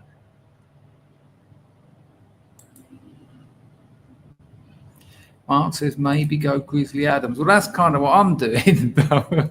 But hopefully I've got Grizzly Misses to make sure I'm not on the Grizzly Spiders. Thank you. That's very kind of you, Clive. I'm getting there, mate. I'm getting there. I mean, they've done me some damage, without a doubt. You know, I haven't got a lot of energy, but yeah, I'm certainly on the mend. Hello, Mr. Benton. What an absolute pleasure. Oh, you live near Totnes here? Newton Abbot, is it? Where else is near there? Where they make the Scottish booze. What's it called? Browntown. Buckfast. Buckfast League? That's near Totnes, isn't it? I done my degree in Dartington, my first degree, monster. Tricky Woo says that. Totnes is full of crusties. I'll have you know, I had dreadlocks in Totnes in 1989. I started that little unpleasant. Chris ruined Totnes, everybody. I know. I ruined Totnes when I went back the second time and emptied the boozer selling crack. I didn't make them buy it. Mouse Cat's donated 4 donations. 3, sorry, 1 stream. Bless you, Mouse Cat. Marzipan's eat in moderation diet is working for him. Amazing. Blog says Buckfast. There you go. Interesting stuff. Right on the coast. I lived in Torquay and Paynton, and they weren't nice. I mean, there is some beautiful coast in that part of the country, but Paynton ain't. Marzipan's I've been down there as well. For people who don't know, there's Buckfast Abbey down in Devon near Totnes. They make like, it's meant to be a boo. It's like a what do they call it? What's it called? It's like a tonic wine. Yeah, some kind of distillery. They make this tonic wine, Buckfast Abbey booze or something. But it's very popular among the pissheads of Glasgow, well, Scotland in general. But yeah, weirdly it is. It is. I remember when I was down there, I said to the fella, I said, so how much of your business is for alcoholics in Glasgow? And he was sort of like, and I was like, well, you laugh, but give me the answer. I've even seen it made, like it's been made fun of in sort of like things like Rab C. Nesbitt and the like, you know. Monster Trap says, yeah, Talks and Painting aren't great. Talkie is getting better though. Scouse has invaded. Yeah, they invaded my fucking house as well. Yeah, you're absolutely right. It's that country lines lark, isn't it? They're all down there selling gear. It's an absolute mess, really. Wine with caffeine in it. There you go, simplified. It's more of a West Coast thing. Hoax likes a bit of the old Buckfast. Toffee's even got a little nickname for it. Makes me think he's had a few. Good Lord. Well, people, it's 1:45. I reckon I've got about 13 minutes left. Should we see if someone wants to come in for a chat, Packer? Go on. Here you go, people. There's a link in the chat if you want to come in. Let's see if I can get a couple in. Dan says, not far from Bethnal Green now, better or worse than Totnes. I loved living in Bethnal Green. I absolutely loved it. I mean, I had a beautiful house. I didn't pay for it. It was like 30-minute walk from Soho. But this was like, wow, when was this? 2000. I was there 1990, 91. I was there. What, Bethnal Green? Yeah. Wow. Yeah, I had a bird whose granddad lived in the flats. I know the ones you're talking. Those two big, they're green, aren't they? They've got green. Yeah, I nearly lived in there. Me and a mate. Look, when they chucked us out of the squat, we were going to live in those flats. They're down on the old Ford Road. That's exactly where I lived, right there. And Mike is coming in. Hello. Hello, Mike. What the fuck's Mike? Hello. He's got YouTube on. Mute YouTube. Hang on. Just switch the telly down. How you doing, lads? Very well. How are you? I'm sorry. Okay. There you go, people. That's Pags, isn't it? That's Pags. Yeah, I think so, yeah. Yeah, I think so. I'm asking you to confirm. It was nice to see you, though. There you go. What else is going on? Marzipan says it's a supersonic tonic.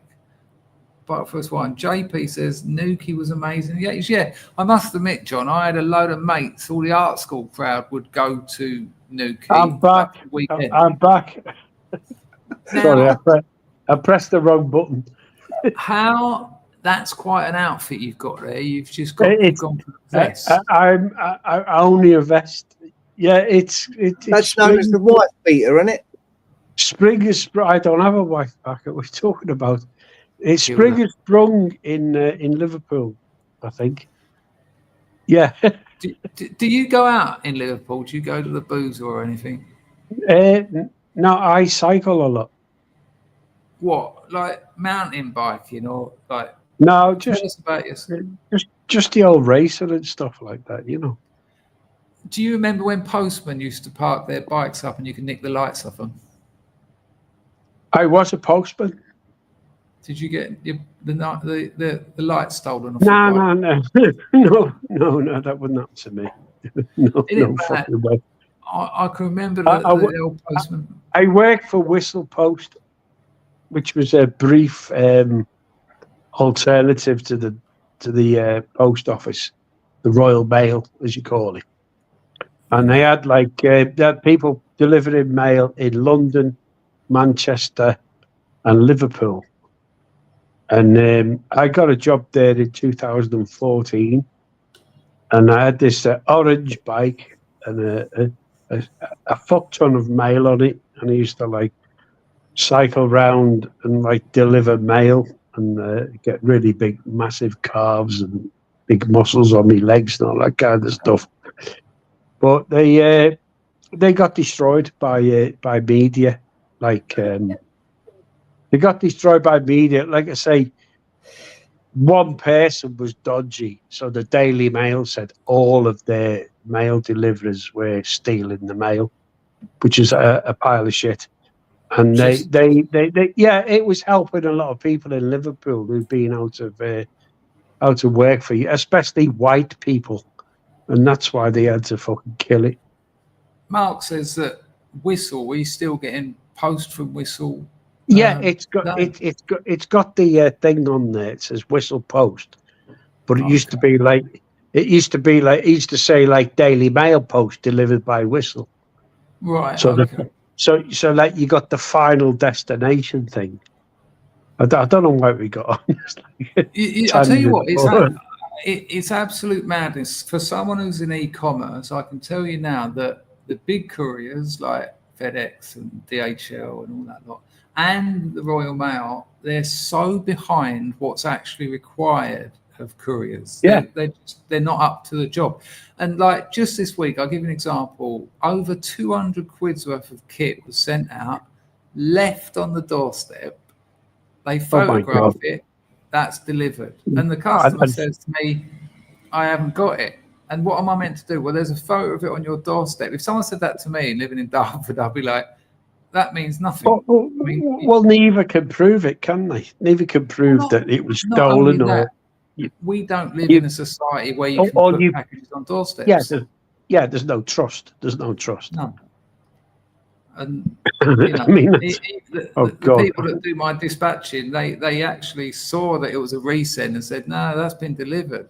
And it's like, well, yeah, but what can I do? I can't say to the customer it was left on your doorstep. They'll just laugh at me. Why do they do it? What world are they living in? I wish, that trust thing that we used to have, and I know this because I grew up in the 60s. Now, there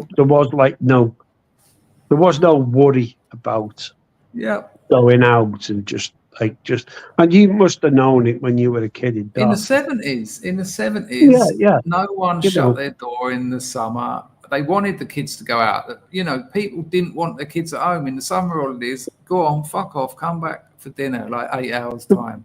Because we have this thing about, watch out for them scousers or watch out for them fucking manx or whatever. And I believe that's divisive. It's extremely divisive because I lived in London.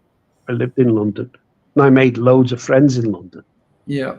Yeah. And they always used to tell me about, the old scouser, and they used to say I don't like that. I fucking don't like that. It's interesting because if you look at a lot of the sort of white stereotypes, they're all pretty negative. People talk about Londoners as criminals. They talk about Scousers, criminals, Manx, criminals, Scottish people, criminals. That can't be an accident. It can't. No. I remember a while back last year, someone said to me that Libs of TikTok is an anti-white organisation, and I just thought, oh, come on, you're sticking your neck out a bit there. But in a way, Libs of TikTok just casts white people as being stupid all the time. Yes. I mean, it sort of does. It's very, I don't like to say that word, but it's very black pilling. Yeah. But You don't watch it. You don't watch that sort of content. And go, oh, great. I do. Imagine the struggle libs of TikTok would have been through had it not only cast white people as idiots.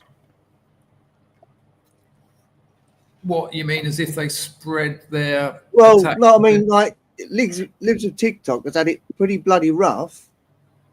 True. Just making white people look like idiots. Imagine if they had have expanded that. Imagine the blowback they would have received. Oh yeah. Yeah, no, that's a fair. You know point. what I mean? If they spread their tentacles a bit further, then they'd probably get fucking closed down. They might get away with colour. They wouldn't get away with, Ugly truth. He's right there. In my youth, I did have one of them big, curly fucking perm things. I look like a fucking cherub. You still a do. Cherub on acid. Could you imagine that, Chris? A cherub on acid walking through the streets of South Liverpool. Hang on a minute. God, I love it because it's true. Have you got photos of you back in the day? Oh man, we didn't have cameras in them days. We used to look at each other. We used to look at each other with hate. Well, and actually, occasionally. Say, Osmeister says, sorry, Mike, hang on. I got in late. I'm moving tomorrow. Cleared off and stuff today. I'm moving in with that black girl I was seeing ages ago. We got back together in November. Well, that's a turnout, Osmeister. Get in, lad. Whatever makes him happy. Whatever makes him happy. Osmeister. I know what moving house is like. Don't do it too often. Keep your eye on the tea and coffee stuff. Make sure that never goes out of your sight. All right, and then look forward to the fish and chips when you're done. Just after we were talking about white people being cast badly in stereotypes. Nice one, Osmeister. My family knocks out kids left, right, and centre. The latest one is Jonah, born of my sister's. Hang on, my sister's son's marriage, and they just knocked out another kid. They do it all the time. This is Liverpool, Dangerfield. Good. I'm glad to hear it. This is what they do. They just have children, and they are very, very protected of them. Don't you ever deny? Don't ever doubt it. They are not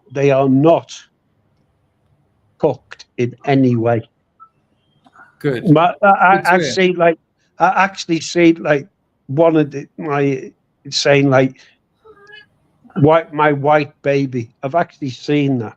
And all right, you might have to shut this one down. Actually, all right, be quiet. All right, Rags.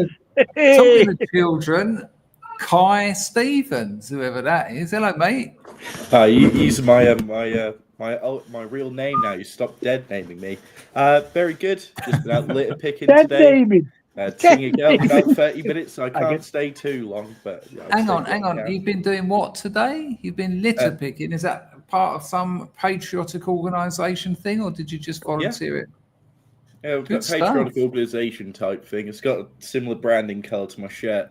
It's you can name them if you want. I don't think you're in trouble. The Homeland Party. I do all their organising in Norfolk now, so I feel like I've gone up in the world. How? So you're a regional organiser, are you? No. Branch organiser for the Norfolk State. And you've got faith in the Homeland Party? I don't know anything about them, to be honest with you. Are they sort of the slightly more based version of Reform? I guess you could say they're like the English equivalent of the AFD, but a little bit more based. God. A little bit more based, a little bit to the right, maybe a bit more based. But, the AFD endorsed us as speaking at our next conference, which is a bit mad when you've got about 1,200 members. They're the second biggest party in Germany, but we're clearly doing something right. Okay, and then we've got you see, Pags has had enough of that AFD chat, and we've got Andrew, what's his name?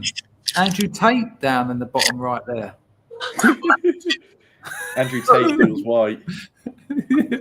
Oh God, Lord, Kai Stevens. Andrew Tate feels from Sheffield. Is it because I am black? Hang on a minute, Osmice has dropped another $5. It's all right. We both complain about adverts showing mixed race couples. You're all right, Osmice. Do whatever you want, man. I'm happy for you, and I thank you for taking a break from your moving. It's horrible. Nice one, Bill. Thanks for noticing that little joke. Yeah, it's horrible moving house, man. I mean, hopefully the next time I do it will be the last time, because I'll be moving into the first house I've ever actually owned. Well, my girlfriend owns, but it's nearer than I've ever come before.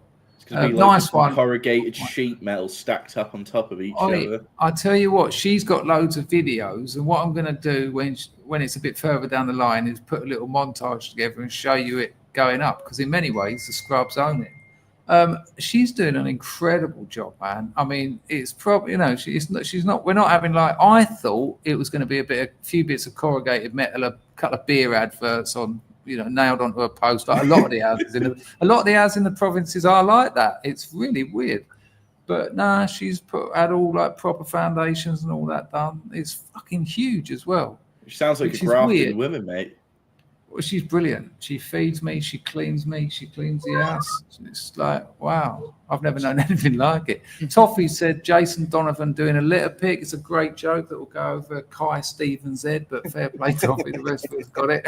Just on the note of my head, in the 2 months you've been gone, Chris, look how far back my hairline's gone. It hasn't moved. You're mental.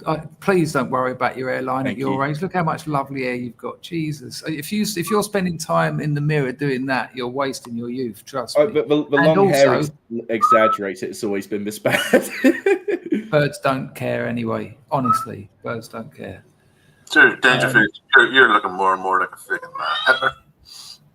Hang on a minute, Pags. Sorry, Rags. How comes you've been in this YouTube game for 5 years now, and your microphone still makes you sound like you're speaking through a baked bean can? What's going on there? No idea. It's on the right one. Sounds terrible. I got a new computer and I've set everything up. So it sounds like it might be your built-in mic. Is that intentional? No, it's not. It's supposed to be this one. Rags, why do you look so different? Doesn't sound like that one. Well, I lost a pile of weight in the grave. Is there anything else? So the beard's new? Yes. Remember, I haven't seen you in the flesh, in the video for like a couple of months. Amazing. Yeah. That's it. It's the beard. It really suits you. Oh, a little bit flirtatious. I came on to take what you and Pat were talking. Pat was talking about is people. Where would you move to? Where would you move? See, in the last couple of years, I hear more English accents here. I hear more Scottish accents here. I hear more Welsh accents here. And the houses are going up left, right, and centre. And they're not going to Panjits or Africans or anybody like that there. They're going to working people from over the water. That's interesting. That is interesting. Not the South though. Apparently, that's like the wokest place in the world. Well, that's in big trouble. So it is. All right then, Max. Well, I'll have to give a week's notice, but I'll see you on. I'll see you at weekend after next, right? I've already got some Brick living here. You've got who living there? Jack London. Brick. Oh yeah, living in Northern Ireland, not in your house. No, he's in my house. Oh, he didn't work out with the missus then. Oh, temporary. Okay. He's looking for a job up here. Okay, I spoke to him briefly the other day on Telegram. Well, I left him a message. Pags wants to let him back in. I didn't know I hadn't let him in. You're not there, Pags. You're not offering your entrance. I don't know what that means.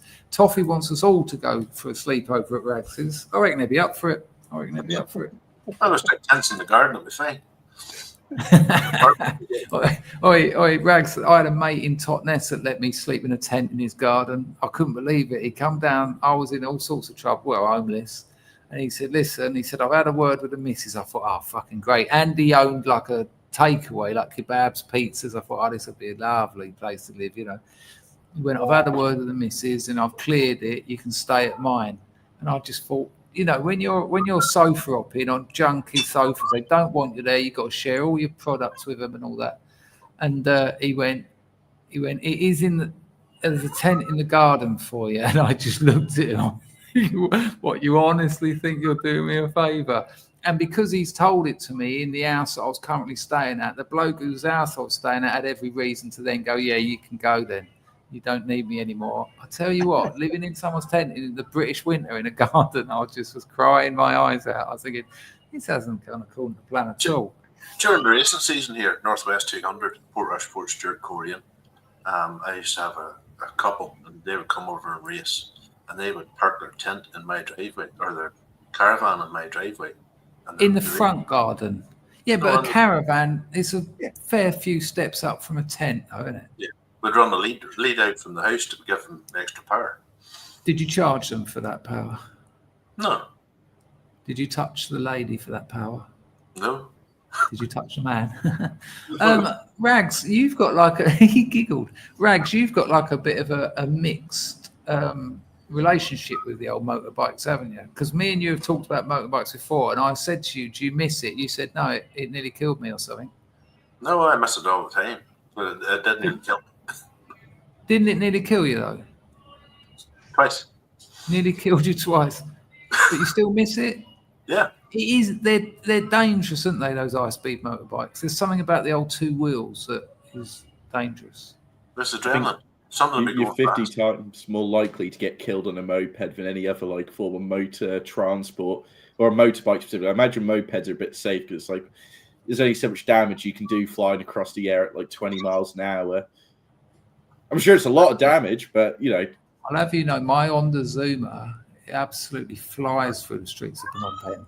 I've got ex-girlfriends that nearly killed me more than twice. I've been off at Kyrgyzstan at 130. Slid down the road with my arse, got up and walked away. Then I crashed at 40 miles an hour on the motocross track and broke my back. So, hang on, you were on a crosser when you broke your back? I was on a motocross bike. Yeah, that's what I used to ride. They're kind of dangerous, especially those tracks are designed to make you crash, aren't they? For people who don't know, motocross bikes, they're all about acceleration, really. And on the motocross tracks, they'll have these bumps that you can sort of pop over, but they deliberately put the other bump in such a place that unless you clear it, you just hit it, and then you just over the handlebars every time. That's fair comment, isn't it? Yeah, well, unless you know the track, that often happens, doesn't it? There's Deaders in Kyrgyzstan. It's a short circuit track. There's a corner there called Deaders. I went around it, the back end stepped out. I thought I had saved it, and I didn't. It flicked me out over the front of the bike. That's it. The bike went up onto its two wheels and then scooted down the track, and then came to the rest at the bales. But the grass was wet, and I was doing a sort of slidey thing. And I hit the bales, and then I stood up and walked back to the paddocks. Motocross was a charity event. The funny bit about it was a charity event for a young fella that just paralysed himself. No.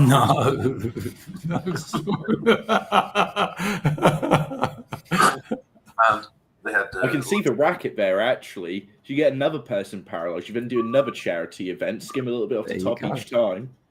There you go.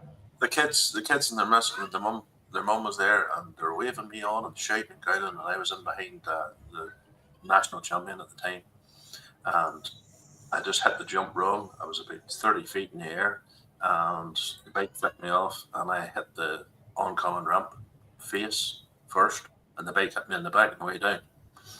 Ouch. Yeah, I had mine was only a little 80cc, but I've had that land on me a couple of times. That often is what does the damage, isn't it? Monster said his mate came off a moped in Ibiza and it took the skin off one side of his body. In Patong, they call that a Patong tattoo. Yes. It just happens daily, man. You see all these birds shit-faced. Oh, you can get a scooter. 5 minutes later, they come back to the hotel, bandaged up, all one side of their face, just missing. I saw someone come off a pet hang on, Kai, hang on. It's definitely your turn. But let me just find this thing. Hang on. I'll forget. Hang on, I've just got to remember what the YouTube channel's called. This is going to require a trigger warning. I'm not even joking. It's one of the most horrific things I've ever seen. It is kind of keeping in with what we're talking about. But I got myself into a bit of a self-pity cycle the other day because I'm still fucked from what the two hospitals done to me. I'm about 60% the man that went to get treatment, and I'm very angry. Anyway, I'm going to show you a video in a minute. Kai Stevens, platform is yours. I was going to say, when me and my mate were going out to the litter pick today, like he's a very recent friend of mine who joined the party. He said he liked my channel. We got talking. He only lives 20 miles outside of Norwich or something like that, not even that. As we're walking to where we're meeting for the pick, we're going past like the park, the like field area near mine, and we see like these like basically fucking roadmen with like balaclavas on like mopeds and shit like that. They're not even wearing a helmet, and this guy's like just going around the park on his ped, and we're just watching him as we're walking, and he just like he pulls on the brake, he tries drifting, he just slides straight off and face planted straight on the floor. We're just pissing ourselves laughing. Hang on. The puffer jackets. That was great. Hang on, you have road med in your neck of the woods. That's a thing up there, is it? Yeah, Norwich has gone downhill. Road men. Wow. Yeah, but there are nice parts in Norwich. People take the piss out of people who think they're roadmen in Norwich. There are nice parts in Norwich. Remember, it's like sort of some pretty, like, for Norwich, quite grotty areas. Some are quite bad, but it's not really the worst. It's very neglected areas. Stevens, would you say they are wannabe roadmen? No, I would say some of them are pretty serious business. My mate did get killed by actual roadmen and gangsters a few years ago. I know another guy got hit in the head by a machete by an ethnic migrant, not migrant gang, but like black ethnic gang in Norwich. That stuff does happen here now. No, for sure. I had friends who grew up in Felixstowe, which is, I think, that neck of the woods, isn't it? And they'd all done like long sentences for hideous crimes. Right. People, this is an actual trigger warning. I'm not joking. Some of you will not appreciate this, but it's a bloke who survived a house fire. I've never seen anything real that just shocked me. Like, it's on my other monitor, and it's too much. This isn't AI. Now I warn you. If you're eating, I'm not laughing at it, by the way, but I did when I first saw it, and I had to think about that because I thought, why are you laughing? Because I thought, well, that's my way of handling it. That's my way of dealing with the reality of things that could happen. But I tell you what, when I nearly died about 6 weeks ago, a lot of things got into perspective for me. You know, that's kind of, it's almost a cliche to say, but they did. You know, when you just get to see things a bit differently. But like I say, I was getting a bit full of pity the other day, and I saw this, and it really made me reassess my gratitude levels. So not joking, if you're a bit squeamish, or if you've got kids around, or you're eating, you might not want to watch this because it's fucking hard to cope with. Here we go. This isn't AI, trust me. So that's a fair warning. No one say I didn't warn you. Here we go. I'll play a little bit of it because he talks. Can you see it, Packer? Hey, fucking hell. Yeah, let's not do that. Let's not do that. I know it's your stream, Chris, but let's not. I want you guys to remember me not as a person with disabilities, but as a person that, despite of what he's been through, he can still move forward. And if I did it, you can also do it. Zaid, I'm happy to be here with you. I'm happy to be here again. What? You know, one of the things it's strange that it looks like his brain you can sort of see the shape of a brain there. I mean, I've watched the old video, and the geezer's talking about just moving forward. He's like, well, what he says, what would you do? What do you want me to do? And I don't know if I could. I don't know. I don't want to take anything away from him, but if I was in that boat, I mean, it astonishes me. It astonishes me to think that he's just cracking on with life. What's it like to be doing your third interview? I'll say I feel excited because there's so many surprises. Zaid, I first met you when you were 16. You're 21 now, and this will be our third interview together. Before we get into everything you've been up to, would you mind? I mean, I've spent a lot, probably too much of my life worrying what it would be like to lose my eyesight. I mean, that's probably a minor distraction for this geezer. Introducing yourself for people who haven't met you yet. Hi guys, I'm Saeed. I am a blind survivor and I'm visually impaired. This means that I can see. Visually impaired, fucking hell. Did you make that, Packer? Can't hear you, mate. You're muted. And Sorry, again, you're muted the fact again. that he can't see is not doing him any harm, is it? He says he's visually impaired. I wonder if he's getting any light through that. It looks like they probably grafted over those, but he doesn't say he's blind, does he? I'll tell you what, I watched the whole thing and it was really hard. But there you go, look, John. Yeah, I don't know if I'd have the. Yeah, it's gone. I don't know if I'd have the strength to. God knows, man. Yeah, that was terrific. I think, despite growing up on the internet, you do see quite a lot of gore videos. That's just like something else. I think I'd rather him been dead, to be honest, because I would have felt less bad. That was horrifying. You know what, Barclay? It's weird because that's exactly what I thought. You think, I've been around the internet since it started. You think you've seen everything, and you think you're sort of hardened to it.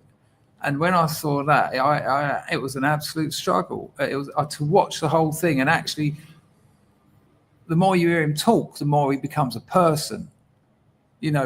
Less just a freak. I mean, I don't think he'd argue that that's a freaky image, but yeah, it caught me out. It absolutely caught me out.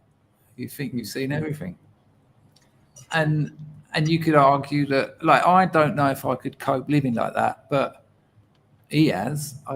God knows where he's got that kind of strength from. I shot myself in the head a long time ago. I've seen people in all kinds of predicaments, and they're just people, and a lot of them just don't care. They just carry on. Anyway, gentlemen, I'm going to duck out.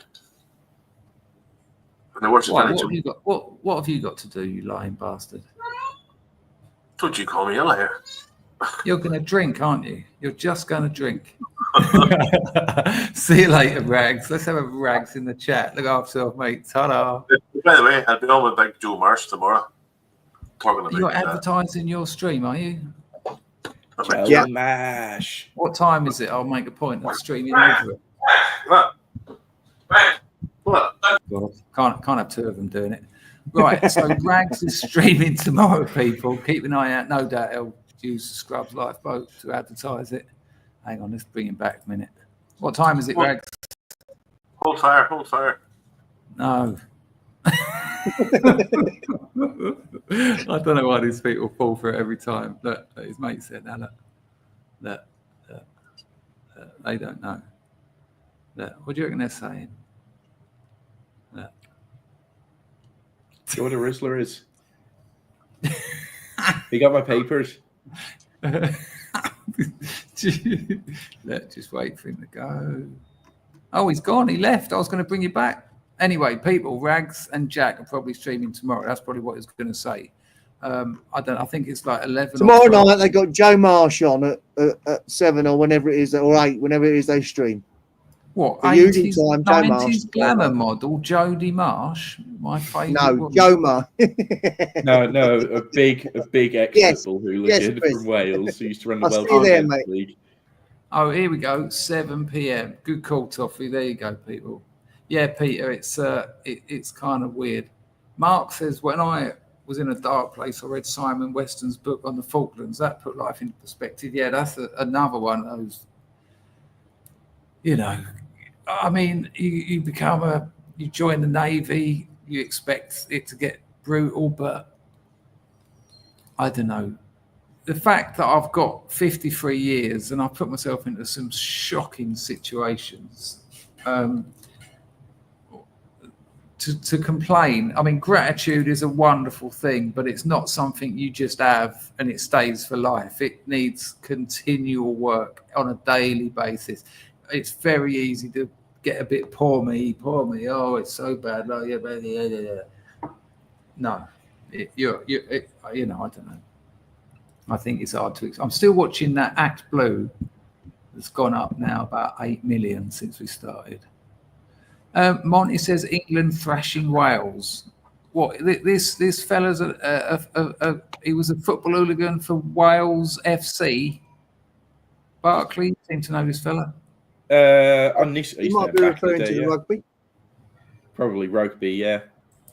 I don't know anything about rugby. I think the Six Nations is on, and Wales is really throwing it away this time. It's hilarious.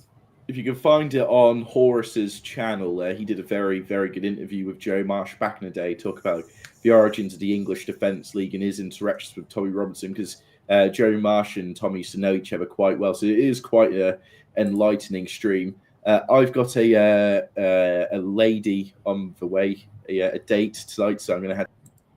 That was Barclay for you people. Hello, Jack. Hold on. Yeah. I'll give you the Barclay. He's still sitting there. Look, he thinks he's coming back. Hello. How are you, Jack? Was that you in the background of Rags's? I'm not free bad, mate. Not free bad. Let me give him an off finger. How are you all doing? Sean reckons Barclay was lying. Good.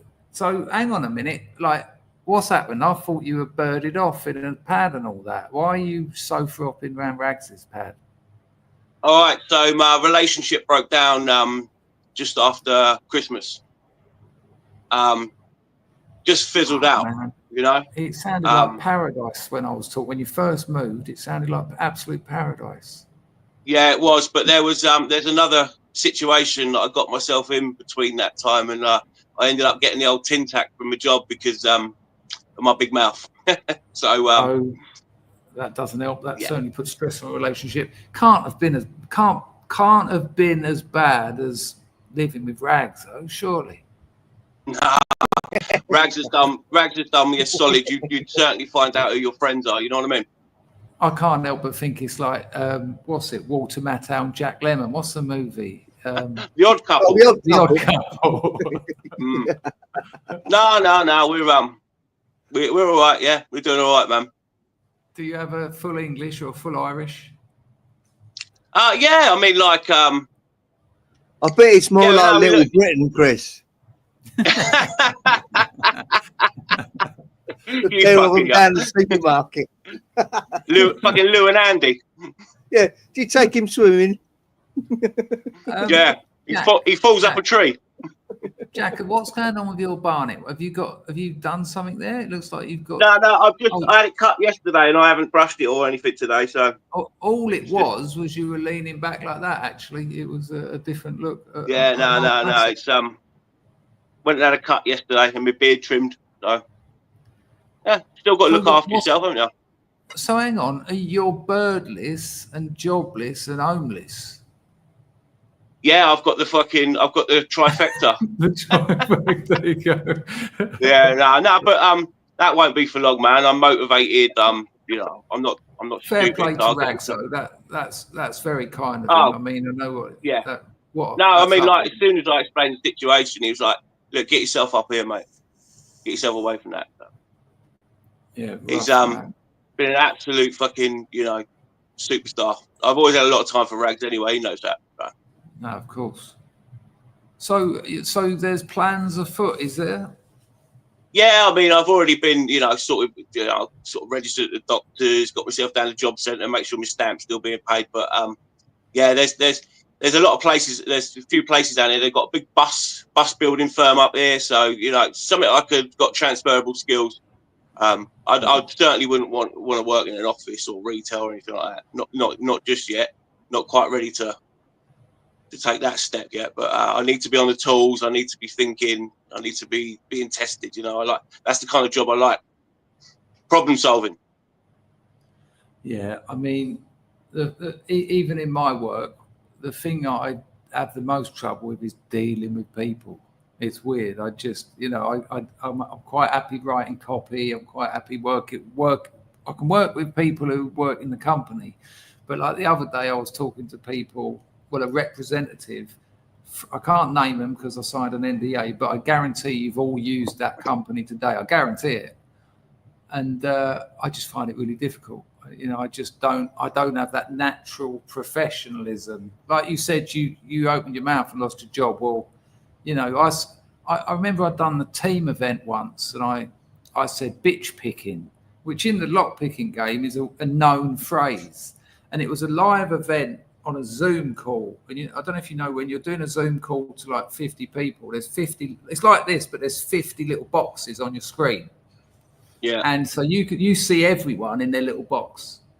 And some bloke said, "Oh, my lock's already opened." He said, "I didn't do anything." You said, I said, "Yeah, but the thing is you don't know why it opened, which means you won't be able to use those skills on more secure locks."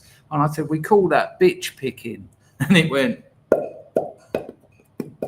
like more than half of those Zoom windows went grey. They just left. And the bloke organised fragile. Yeah, and I said it. I thought there'd been like some kind of internet outage. Not in my wildest dreams did I think that saying bitch picking had caused 25 people to leave the event. And I said, am I not meant to say bitch picking? I said it again. And the bloke was organising it. He went, yeah. He said, that's really unprofessional. And I just was like, okay. Here's the question then. You managed to get 25 people to walk out. When you were doing your stand-up, right? Yeah. You did edgy material, right? How many people did you think you got to walk out during your sets? Loads. Yeah? The thing was, not usually because of what I said. It would usually be the way I said it. Stand-up, if you're likable, you can literally say anything, but you've got to get them on side. And one of the reasons I gave up stand-up was I found it very hard to, again, be professional. Because if you've had a shit day, or you've just had some bad news, or you're knackered, or you haven't slept for 5 days because you're a drug addict, and then you've got to stand on stage and you're just not into it. And so if these people, they've got home from work, they've had a bath, they've had something to eat, they've got on public transport, they've got all the way there, they paid 20 quid, they've sat down, and you get on stage and you're just like, I don't want to be there. And you'll say something that usually just gets everyone on side, but your voice is just a bit wrong. And if they don't like you and you say something horrible, they really don't like you. And I'd rather people who didn't like it leave, but they don't. They just go, fuck off, get the next act on. They'll just be brutal like that. And that is a horrible place to be, especially if you're a headline. If you're doing 30, 40 minutes and in the first few minutes you've lost them. I mean, the more stand-up you do, you get better at just recomposing. I'll tell you what, Get this the might room come back. to shock people. Yeah, but the only way I found of doing it is to call it, is to just say, you know what, should we start again? Because I'm getting the feeling there's a bit of tension in the air. And as soon as you start being normal and honest again, rather than trying to cover up, and just say, you know what, I've had the shittest day and I'd rather be at home. Then they start sort of getting on side a bit, and you're going, do you want me to carry on? I've said that, I can just go. And they go, no, come on, man. We're here to see you. And weirdly, that'll get them back. But in the early days, and you'll see a lot of early comics, you don't have that stagecraft. And you think just insulting them will work. Fuck off. What I said, there's nothing wrong with what I said. If you don't find it funny, that's your fucking fault. And they're all looking at you like, wow. This isn't Yeah. great. Talking about stand-up comics, have you seen the absolute fall of Bill Burr? I do know Bill Burr. Yeah, I used to think he was funny, but the last 5-7 years, I don't know. It's not even about his material; it's about his unhinged rants. When he goes on these, like the last one, he had a dig at Elon, didn't he? You know what? It's been. He's just failed to progress as a comic. He got famous and sort of stayed in that groove. You know, he's with a very well-known shit-lib black woman as his wife. I knew that he was, but I didn't know who she was. And I think she's the one who put her fingers up at Trump at the UFC event. You remember that? Okay, that's interesting. Right. No, I didn't, but okay. Yeah, so he's almost like cuckolded. It seems to be. Yeah, I certainly noticed him change around the time of him and her. They moved in together, didn't they? And that for me, well, they're married, they've got kids now, and you know what? He's like a pasty white fucking Boston Irishman. I think he's got German and Irish, and she's like a proper sort of ebony black woman. I can't imagine like, the proper opposite. Oh dear. Wait, I tell you what though, I never knew that the geezer from the thingy bob from the Smashing Pumpkins is his brother. Billy Corgan. Yeah, Billy is his brother. Yeah, they're not brothers. That's the joke. They just look very similar. No, they are. Right. Well, I saw a thing where old No, look, Toffee, look. Toffee just said it. Burr recently done an uncomfortable podcast with Billy Corgan from the Smashing Pumpkins. He come in, and it was a surprise to Bill Burr. And Bill Burr absolutely cunted him off. He just went, "Oh, fuck off," because they share a father, and they're spitting. They're the spit of each other. I honestly don't think they do, mate. They grew up in completely different cities. I think it's just like a doppelganger. Right. So, chat, let me know. Is it an urban myth that Billy Corgan from the Smashing Pumpkins is Bill Burr's half brother, or are they? See, look, Toffee says they're not, but I'm sure they are because let me see if I can find it. When Corgan comes on, Bill Burr has a go at him because Billy Corgan's been talking about their father. And hang on, let me see if I can find it. I'm happy to be wrong. Obviously, it happens a lot. I just think it's a very uncanny lookalike, and I think Bill Burr was pissed off at Billy Corgan because he has been going around and saying that. Okay. He's been trolling him with it. Is that what you're saying? Yeah. Mm-hmm. Right. Hang on. I go to Billboard here, which is good for celebrity chat. Smashing Pumpkins singer Billy Corgan says his pod chat with alleged half brother comedian Bill Burr was not a bit. And then on Reddit, so it's confirmed that Billy Corgan and Bill Burr are half brothers. I mean, can you imagine having a side piece and then call him your son's William or Bill? Right, I suppose it makes sense. You won't call him by the wrong name, will you? Well, he was an alcoholic. I mean, just call him. Right, let me see if I can find this thing. Bill Burr.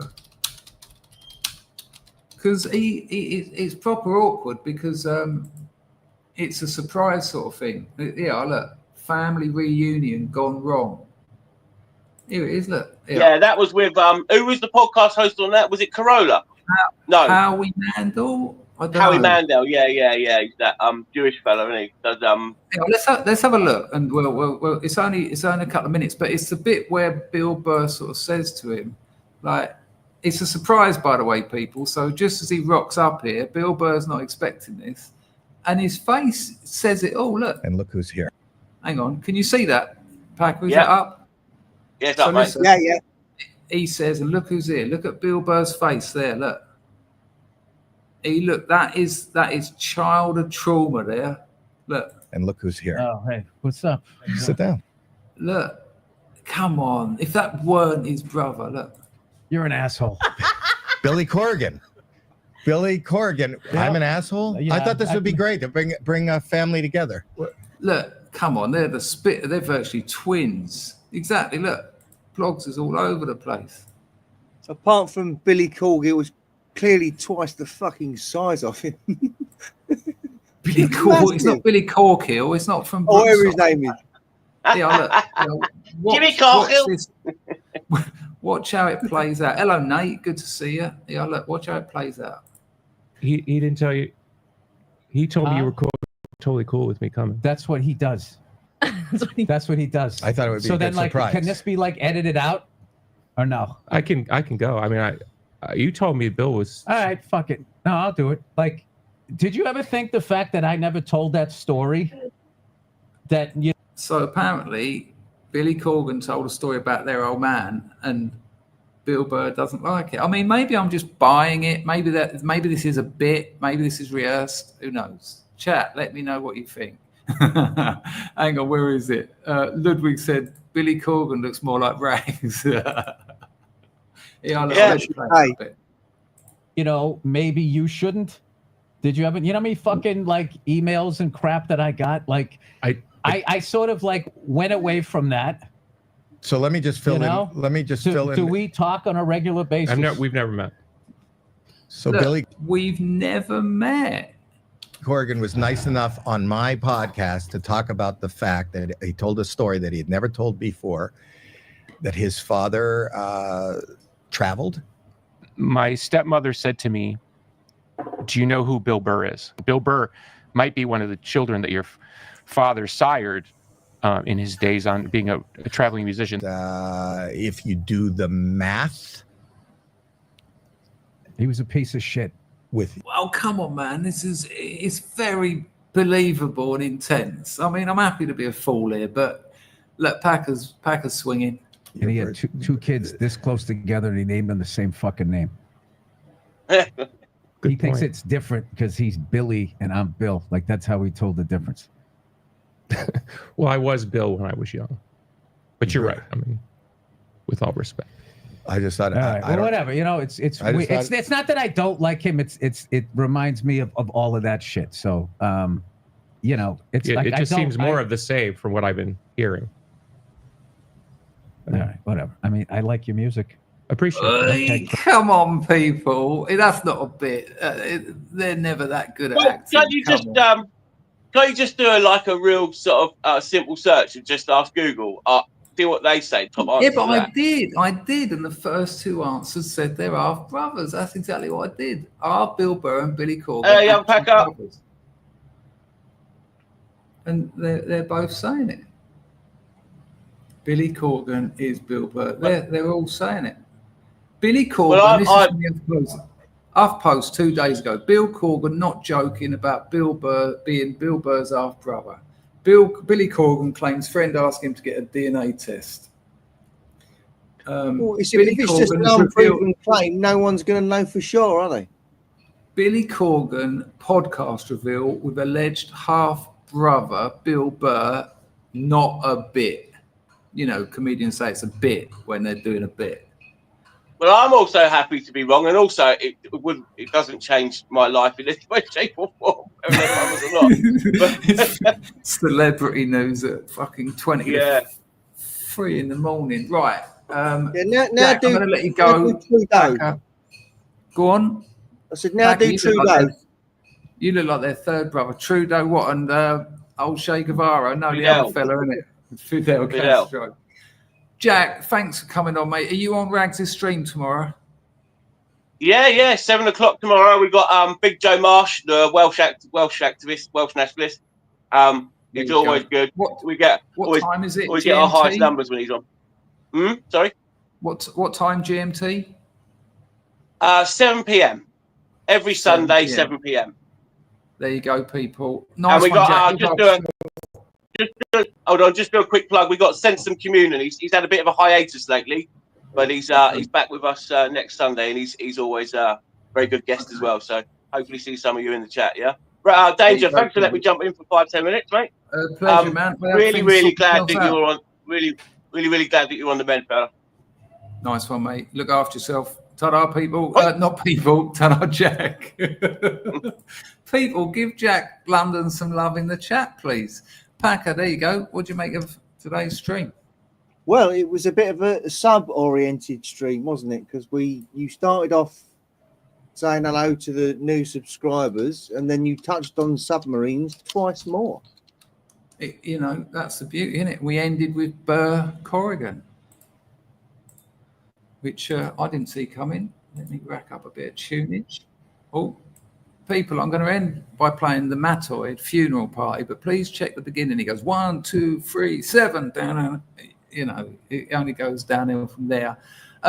It's been the worst grift ever, but the funeral party is 2 minutes 44 seconds, and those of you with a fast finger can probably squeeze a donation in. I'll just check entropy. No, nothing. Bleak. Won't be eating this weekend. Packer, it's been an absolute pleasure. I might do one tomorrow.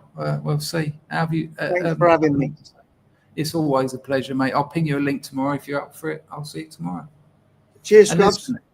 Thank all of you for watching the videos I've done this week, the comments, the likes, the subscriptions. I love it. Thank you very much. Look after yourself, Packer. Ta-da! Give Packer some love in the chat, people, please. He's become part of the Scrubs furniture. I don't know what that is. Lord knows what's happened to the StreamYard. How do I get rid of it? I don't know. Let me see if I can press something down here, but I've got a funny feeling if I do this. Hey? Oh, yeah, it's a bit too much stuff in it. This is the Matoid and Funeral Party. Look out for the live streams. Look out for the videos. I think I've done 6 this week. Amazing. I've done one earlier today as well. Amazing. Just pumping it out. If I don't see you live tomorrow, I'll see you live soon. Keep an eye on the videos. Here is the Matoid. I'll be putting your comments on the screen as it plays. Enjoy yourselves. I assume you can see it. I haven't got a clue what is going on here. There you go. Let me know in the chat if you can see the video I'm playing, please. Oh, amazing. 2 last-minuters. Packer dropped a lady. Godiva said, cheers all. Ludwig drops a lady in. Bit of a grift towards a new place. White Scrubbers. Cheers, Ludwig. Cheers, Packer. That's Machano. Capuchinata 2-2. Here's the video. 1, 2, 3, 7, yeah!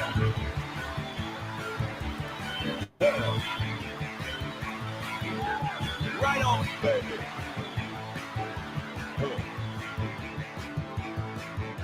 The priest is here, and the casket is ready. Body inside. Cheers, LC350. Looks nice and steady. Let's play it for the man. For the last time, play it for the man. Farewell. Play it for the man. For the last time, play it for the man. Praise the Lord, and we got to go on with the funeral party. Got to go on with the funeral party. Got to go on with the funeral party. Got to go on with the funeral party. Yeah! All right. Now the priest is talking, and the casket starts to move. Everybody's crying. We all got the groove. Let's play it for the man. For the last time, play it for the man. Bless you, Albert. Amazing. Lurking tax. I'm sticking with that one. Play it for the man. Praise the Lord, and we got to go on with the funeral party. Got to go on with the funeral party. Got to go on with the funeral party. Got to go on with the funeral party. Yeah! All right. It would appear entropy is not working. Cheers, JP. Much appreciated.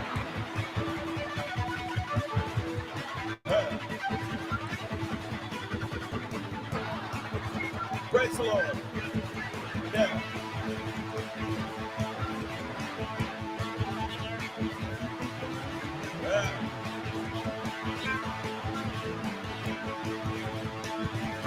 Praise the Lord, Barney Rubble. Got to go on with the funeral party. Got to go on with the funeral party. Got to go on with the funeral party.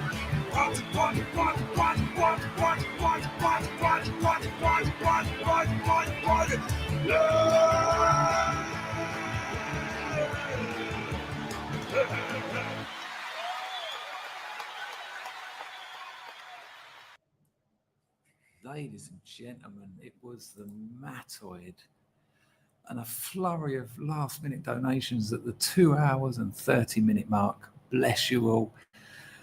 Because of that late flurry, I will do a stream tomorrow. It's all I care about. Look after yourselves. Thanks to everyone who come on for a chat. It's great to be back. And I'm not joking, I really do appreciate the support for the videos in the week. As long as they're getting watched and commented and liked, I'll continue to make them. I'll see you tomorrow. Enjoy the rest of your Saturday.